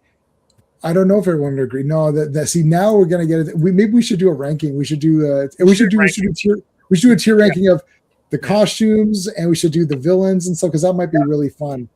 Yes, that might be fun. And we can if we include Across the Spider-Verse, I'll get in trouble because I'm going to put this to the bottom. You know what? Across the Spider-Verse is so freaking infuriating. I'm actually like triggered when I hear Across the Spider-Verse. And I absolutely freaking like despise it. The first one, I literally thought I was having like a stroke watching it. The first Spider-Verse movie, and then the second one was boring. It took so long for something to happen. I'm like, what is happening? You know what the issue is, though? What's that? I think for me, the second one, is why is Miguel the bad guy? Yeah, I know, I hate that. Oh, I thought that too. That's the big thing, and I think one of the issues that you were talking about, Stephen, where he's related to all of the villains. Yeah, right. They're all his best friend or his neighbor or his dog walker or his. Okay, it's like, okay, we get it, but here's the thing, right? When you have someone like Spidey, and you've got like these, and you have these like incredible villains, you got to utilize them. And then with the way that the MCU, because all of these movies, I would say since the Sokovia incident was at Avengers 2. Yeah. The heroes in all of these movies are the ones that are causing all the issues. Yep. And so they're really not the heroes. Like if you're just, divorce yourself from reading the books or whatever, they're the problems. Yep. Even in Brand New Day, he's a problem. See, and he's not just like, I watch these things Luke should not be the reason why there's a rise of the Empire again. You're right. Luke is the solution. We watch these things and we like these heroes because they are the solution. Even the Punisher, whose methods are whack, right? In terms of law enforcement, he's the solution. Which movie was like, you're the disease, I'm the cure? Is that Cobra or whatever? Yeah, that's Cobra. Right? That's why we watch these. We don't watch it where you're like, well, gee, is Batman really the Joker? Like, who's better between the two?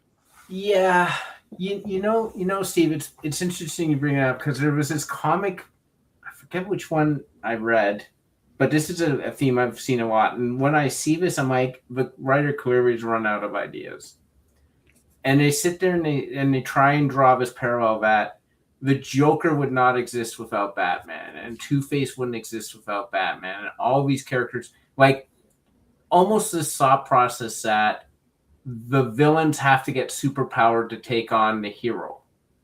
Like that's what their aim is to be.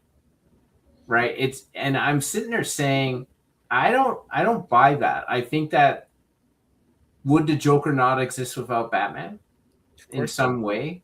Of course. Like it can be a sliding door thing if you want to call it that, but like I don't know. I struggle with like the Joker would still be doing stuff like Two-Face would still be doing stuff. He'd still have the acid in his face. Like, I don't know if I buy that. Well, here's the thing. It's not even that the Joker, like, would he exist? It's like, it's essentially what's happening is Batman is throwing acid on the face of Harvey Dent. That's where we are right now. Right. Like Ultron exists because of Tony and Banner. Right. They're misguided. Hey, we're gonna protect so that's Hank, right? They just did that and put that on Hank. But now everybody's doing this. So every villain actually has an axe to grind. Yeah. Or comes about because of the hero, or society's in trouble because of what the hero's doing. Right. And that to me is an issue. It should be, oh Lord, we have no hope. That's why Superman's so good. We have no hope. Who do we look to? It's Superman flying in. Yeah, like Lex Luthor in that first film the plan was on. Yeah. Right? Like that plan was always the plan. And he goes, now this Superman guy showed up. He goes, he even says, he's like, it's weird that this guy shows up right on the eve of my greatest scheme or whatever. Like he actually says it like, he just happened to show up. He goes, well, I guess I got to take him out because he could foil my plans. And it's like, it works out that way. And I don't like the hero creating the villain. It's like all this weirdness like that. It's like, the villain can just be there. Like it doesn't, some of them can be okay. Sure. Like maybe Joker and Batman, if you want to give Joker a pass, well, he only is there to fight Batman. Okay, right. But it can't be like Penguin. Like even if we take Penguin and Batman Returns, Penguin was Penguin. He was doing stuff before because they even say he runs the Red Triangle gang, right? And it's like because he's looking through. He goes, oh, there's missing children and stuff. So he's looking at newspaper clippings of Penguin's crimes from the past. So clearly Batman didn't create Penguin. No. Right? At least in that movie, and he never did anyways. But so you can have a couple of guys, like after reading that Nightfall stuff, I got the original issues, but then I bought the 3 things. I mean, I was like Bane's awesome. I can't wait for this cartoon. I hope they do it justice because I'm really looking forward to this Batman Nightfall cartoon. Bane is just like the coolest, man. And like that whole thing where he just gets it, like planning it all out, going meticulously through everything and dismantling him and freeing the guys. It's awesome. So, and then, go ahead, Steven. Yeah. Like you're right. Like, and that was why, like, we say that there's no great, modern comic villains or anything, but like the Court of Owls was a great villain in the Batman series, and that thing had been around for years before Bruce Wayne and Batman. Like it was in there for like it's ancient times or something or whatever it is, right? Well, Gotham was created. The Court of Owls was there basically. Yeah. So like, I love that because there's no connection to the hero. It's just these guys exist. Batman's in the way. We got to deal with them. Like we are the true power of Gotham. I love that. That is awesome. I do not think every character villain needs a personal connection to the main character. It just becomes too repetitive. And you're right, Steve. And what I'd like to say, I'm going to slam it again. Civil War. That was the one that really underlined. Oh, the heroes are really the problem. And I made this point, and I'll say it again. My main problem was the guy introducing that was the same son of a bitch who let, what's his name? Tim Roth, the frigging abomination, loose in New York.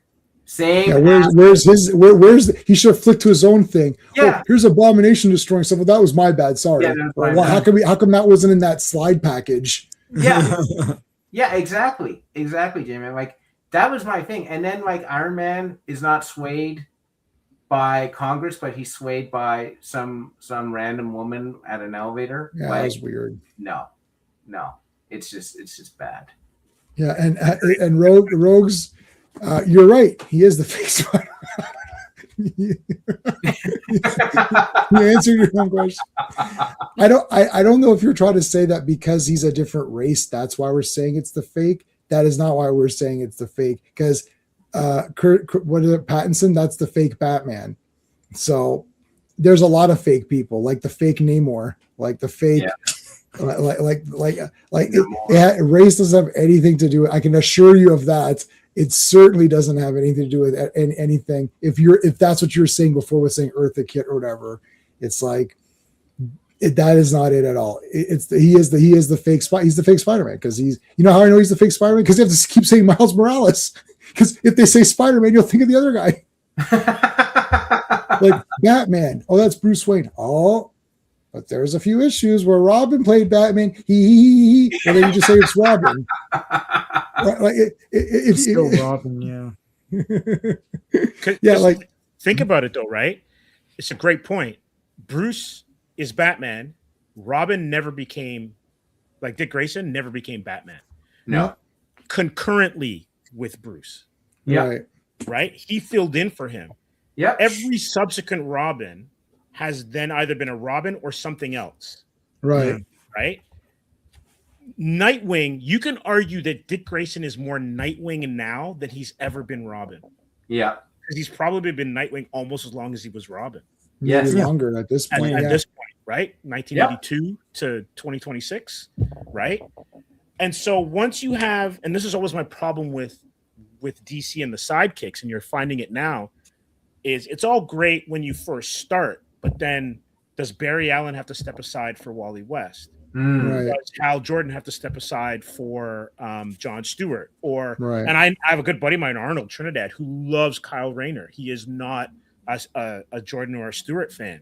And so once you start, if you start and say, and this is why I say it's about brands, if you say Superman, you're not really is it John Kent or whatever? You know more than me, right, J-Man? But for me, it's Kal-El, right? For me, it's Kal-El. Spider-Man is Peter Parker. And so even Marvel can't figure out what to call Miles Morales. Yeah. Right. You know, they did figure it out in the kids show. He's called Spin, right? But and that proves the point right there. But yeah, for kids, they knew they had to tread carefully and not have 3 Spider-Mans, right? Right. You know, it's like a kid needs to associate. I'm gonna sorry to cut you off, Sean, but I'm gonna say to Rogues, no, the theory is not that comic books can't progress. The problem is, and this is again with Brand New Day, that it's business. So they're not coming up with new characters because you got to work too hard to make them sell. Mm-hmm. But I'm telling you that when I was a kid, we did get Spider-Man. It doesn't have to say about staying in the 60s either, right? Mm-hmm. They did get I did have, like, they did give me another Spider-Man. You know who he was? He was Nova. Mm-hmm. Richard Rider was Peter Parker, but he was Peter Parker as a Green Lantern, right? We had Night Thrasher. Love Night Thrasher in the New Warriors. Fantastic character. Essentially, he's Batman and Daredevil put together. Yep. Right? Yep. That's true. We did not get a Batman or a Daredevil Jr. Right. And that's it's not about staying in the 60s, 70s, 80s. You're talking to someone who creates comics. Yep. Right? And so coming up with new characters is not the issue. It's how do you do it and make them sell? And one of the reasons is you give them good villains and you give them compelling stories. Yeah, Nightwing is new, and now he's been Nightwing forever, right? So they changed him to Nightwing. I like Nightwing better than I like Batman, personally. Right? Yeah, a lot of people really do like Nightwing. He's popular. I don't know what you mean by progress. Like what does progress mean? Progress is in the art. Like comics have been around since, like, if you go to Superman, he's 1938. It's still. So Superman was 1938, and he's still Clark Kent now. So, to throw it back to you, are you saying that Superman has not progressed? Like, Superman and Batman are the same people they've always been. The progression is the new era. They take it and change them around to a new era. Calling someone else Batman to retain the rights. Miles Morales was not created out of some deep need to create this character to appeal to a diverse crowd. Spider-Man has the most diverse fan base of all time. I know every thanks, buddy. Let me make this point. The diversity is not in the character. This is where everyone makes a mistake. This is the biggest mistake they make, in my opinion. Diversity is not the diversity of the character. The diversity is the population that loves the character. When I'm wearing a Spider-Man shirt, I went to the Spider-Man movie. I wore this bandana, as you can see, it's Spider-Man, and I wore this Spider-Man t-shirt, and I walked there. Guy sat next to me, Indian guy. He goes, Spider-Man shirt, that's a cool shirt. Came out, chubby white lady, younger than me. She's like, I love your shirt. It's so cool. Oh my God. Yeah. Okay. Then I got a refill of popcorn. It was so good today. Got a refill of popcorn. it was banger. And I went to go get some things. Black lady, younger than me, black lady who was one of the employees of the Cineplex. She's like, yep. Oh, I love your bandana. Yeah, Spider-Man's awesome. That's diversity. Mm-hmm. This character speaks to all walks of people. The diversity is when I turned around, I saw this muscle guy with this, like, smoking hot wife or whatever. Like, and I'm like, why is this guy here? Because they love Spider-Man, right? I saw the big homeboys or whatever. They're here because they love Spider-Man. I saw many Indian families. They love Spider-Man. I saw little kids, little black kids. They had their Spider-Man cups. Nobody had a Miles Morales cup. They love Spider-Man. The diversity is in how many people come to the character. Star Wars was the most diverse. Guy in Korea knows what a lightsaber is. Guy in Japan, lightsaber. This is what's important. It brings people together. It's a shorthand. When I wear this shirt and then I see another guy wearing a shirt, we've connected. We're like, Spider-Man. Yeah. We've become all other borders and things. It's all gone. It's all, you're like, I love Spider-Man. So do I. And then you get to, I like this version. Oh, I really like Todd's version. Oh no, I like the originals. That's where the discussions come from. This is how you meet people. The Doctor Who communities, I had a Sonic screwdriver. Someone sees the Doctor Who. That's how you connect with people, because it's impossible. Our common language is our fandom. This Spider-Man shirt is the diversity. That's the common language between it.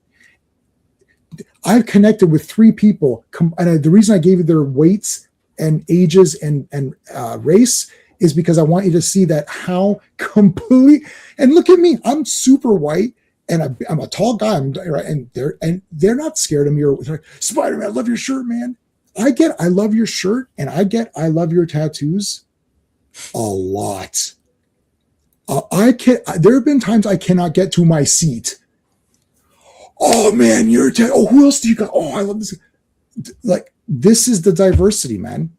That's why it hurts when the characters are treated like crap in order to sell tickets, where the characters speak for themselves. Okay, let me say it to the super chats. Looking forward to catching up with the FF. Yes, that's tomorrow. I gave Awful Villain. I agree. Give it 7 out of 10. That is a good score. Thank you, buddy. I appreciate that. Where's my let's get some fun parts in here. There you go. Oh, I should have said that for Raj, because Raj gave us the $2. I didn't see that. Best channel on YouTube. Well, thank you, Raj. I appreciate Raj, that. Thank you. That's awesome. Well, I'll definitely give you. There you go. and we can use one of those, just relaxing. There you go. Thanks, Raj. I appreciate that. Your shirt is awesome. This is from Walmart. Don't get too excited about it. I had no Spider-Man shirts. So this morning I went to Walmart. I was like, there's got to be something. I was like, there is one. I was like, nice. I was going to wear my Hobgoblin shirt. Doesn't this ever progress with times? They do progress with times, but creating a new one is a business thing. Changing Superman's logo is a business decision. It is not people say, oh, I like the new logo. Okay, you don't know what you're talking about. It's the fake logo. You know how I know it's the fake logo? The evidence is that they don't have to pay for the shirts that sell that logo. That's how you know it's the fake one, because they don't have to pay the guy that created it, right? That's it. They're telling it to you by the fact that the logo is different. It's the fake one. So when Siegel's like, wait a minute, I saw that shirt. I didn't get any money from that. Well, Siegel family, that's the fake Superman logo. Oh, fuck, they got me on that one. That's why I know it's the fake one. There's also this too, right? Mm-hmm. The Batman that we're reading is not the Like, if we were born in 1910, and still alive, we might be cursing Batman today. Right. Because it's not the Caped Crusader, serial, whatever. Superman can fly. What are you talking about? That guy only jumps over buildings. He doesn't punch out gangsters. Right. What are you talking about? Max Fleischer is the best. Oh, this is great. Considering we all live in Canada, that would be extremely difficult. No, and you're talking to a guy who one of his favorite heroes is Cyborg, right? I love Cyborg. It has nothing to do with DEI. It's the fidelity to the character, right? I guarantee you that if Peter Parker becomes the next Black Panther, people are gonna lose their shit. I'm just telling you. Yeah. It's not like it has nothing to do with that. There's tons of indie creators that are coming up with Black superheroes. Go read their books. Right. Go read their books. Yep. You don't have to have Spider-Man be mapped to you. I don't need Shang-Chi to look like me. I want Shang-Chi to be Shang-Chi. And if I want superheroes or I want other type of stuff where I'm not getting the kind of horror or sci-fi, there's a million writers out there. Go support them. There are a million artists out there. Go support them. Go read their stuff. But if you need Spider-Man in your veins, then you're going to get a certain kind of thing. Because I can't go to McDonald's and order a Whopper. I can't. Right. I don't get this. As a kid, I loved Lando. Love Lando. And I have, out of all my Star Wars toys, the most toys I have are Lando. I've got dolls. I've got every version of Lando in every iteration of the toy that come out. Black Series, small Black Series, the others, the Return of the Jedi, he wore that other outfit, right? The Commander's outfit or whatever. So I love Lando as a kid.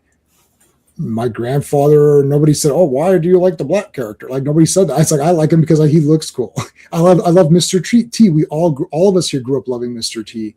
So if they made Mr. T and it was a different person, or even if they made Mr. T and it was like a Chinese person, you'd be like, "Well, that's weird. That's not Mr. T." Or what? I mean, he's a person, but you get if B.A. Baracus was played by an Asian guy. You'd be like, that's kind of weird. That's not B.A. Baracus. That's weird. You just like, it's a human, the thing is, it's like Lando and Mr. T are stereotypes. Mr. T's a real person. He's a stereotype of himself. Lando's not a stereotype. Lando's not a stereotype. He was a leading man at the time. He was a romantic. Cage. Right. You can argue that early Luke Cage is a stereotype, but you can't argue Luke Cage is. I don't think, Rose, have you watched many blaxploitation movies? Because like, I own about 50 of them. It's like Mahogany and Lady Sings the Blues. It's like that's where Lando was coming from, right? So, Yeah, he's not a backstabber. How is he a backstabber? He's not a backstabber. I think he becomes a hero in the end. Yeah, he becomes a hero, but he didn't backstab anyone. The Empire showed up before Han. Yeah, and he's a rogue. Like they're all gamblers and smugglers. They're pirates. They're thieves. They're space thieves, right? And when you know genres and when you've read a lot of stuff, you realize that these are not stereotypes; they're archetypes. Right. If you made Lando and the problem is now nobody can do wrong. Like I was shocked that there was a character in Brand New Day that was not white who was portrayed as a villain. I'm like, oh, I was like, oh, that's interesting. What's going to happen now? It's like, the problem is, the fact that you're engaging in this thing is the wrong attitude already. We're talking about characters. Yeah. And we've never, it never matters except for the character. And Miles Morales, he's the fake Spider-Man. Now, he could still be a good character. Maybe they could do something with him. We like She-Hulk. We like Cyborg. Cyborg's completely unique and brand new. She-Hulk is still a derivative. She-Hulk's just Lady Hulk. But what did they do with Lady Hulk? They completely removed her from Hulk. And they're like, let's just make her a complete different. She's smart. She can have funny things. She's a bit sexy. She likes being Hulk. They completely revamped it. Supergirl is just Superman, but a girl, right? So they've got to find ways. I'm not saying that the character is automatically bad. It just means that they have to figure out their way to make it so that when I say Spider-Man, you think Miles Morales, but you don't. It's a perfect example? War Machine. Mm-hmm. War Machine is the perfect. War Machine is Iron Man, but he's not Iron Man. Right. And That's a good example. And he stands on his own. Miles Morales at this point does not. Does not. And we could see. Here's the other problem. We'll end now. Is that like you fully understand your point? Okay, I think so. Yeah. The thing is that if you change this around, okay, if you that's different though. Changing a character versus creating a DEI character. If you create a DEI character, that doesn't mean it's bad, because it's how you write it. The reason for doing anything is always money. So even if the reason is, well, we want to retain the rights, so we're going to make a different character, and while we're doing that, let's make him a black character so that we can make him different. But that's where it stopped. Here's what they said. They're like, we're going to make Miles half black and he's half in Mexican or something, right? Yeah. Okay. So let's make him half and half. Okay. Well, what other ideas you got? Oh no, that's it. That's the idea. He'll just fight other iterations of Doc Ock and Green Goblin. It's like, but that's just Spider-Man. I know. Well, don't you want to try something? We're good. Job complete. We're good. Pat ourselves on the back. Okay, well then you didn't do anything. It's like Ironheart. What's Ironheart's villains? I don't know. They don't do anything with the. It's just like, oh, she's young, whatever. I read Iron. You know, what's funny is I read Ironheart. I read like the whole first trade thing. I was like, this is poop. That was our point in the very beginning of all this. You can make these characters great, but they've never tried to, and there's got to be a reason for that. Right, like Lando's not the same as Han because it's hard. Actually, Lando is old Han. That's why it's great. That's why Lando showing up in Empire Strikes Back is so good, because Han is Lando, right? But Han had Star Wars Part 1 under his belt. It's like, I got my experience points from. And he's like, you look at Jedi. You see, just like how Luke influenced Han, Han influences Lando. And that it's like, come to the cause because we're fighting this bigger good. Yeah. Right? Yeah. And you even see at the end of Empire when he's like, Lando thought that he had everything because he's been swindling people for years, right? Yeah. I'm going to charm my way out of this. Nah, son, you ain't charming that guy. You're not charming the Empire. Or Vader doesn't care. He does not care. Yeah. Yeah, he thinks he could find a way around, or he can't be bargained with. He can't be reasoned with. He doesn't feel pity or remorse, and he absolutely will not stop until he turns Luke to the dark side. But we are going to stop because we've gone way over time, and Canada closes in about 9 minutes. Yeah, guys, we're going to. Yeah, go back to they do their own thing. Yeah, they don't close with us. We're going to see you tomorrow for Fantastic Four. Thanks to the panel, everybody. Thanks to the good, very well. We got really. This is supposed to be Todd McFarlane's Spider-Man. We got into this deep discussion about diversity and comic books and all that stuff. Hi and bye, Havoc. You're totally late, buddy. Like, give me a break here. It's all good. All right, see you guys tomorrow for Fantastic Four. Bye. Hey friends, you've just been listening to J-Man, and he is the smartest person who ever lived. So make sure you like and subscribe.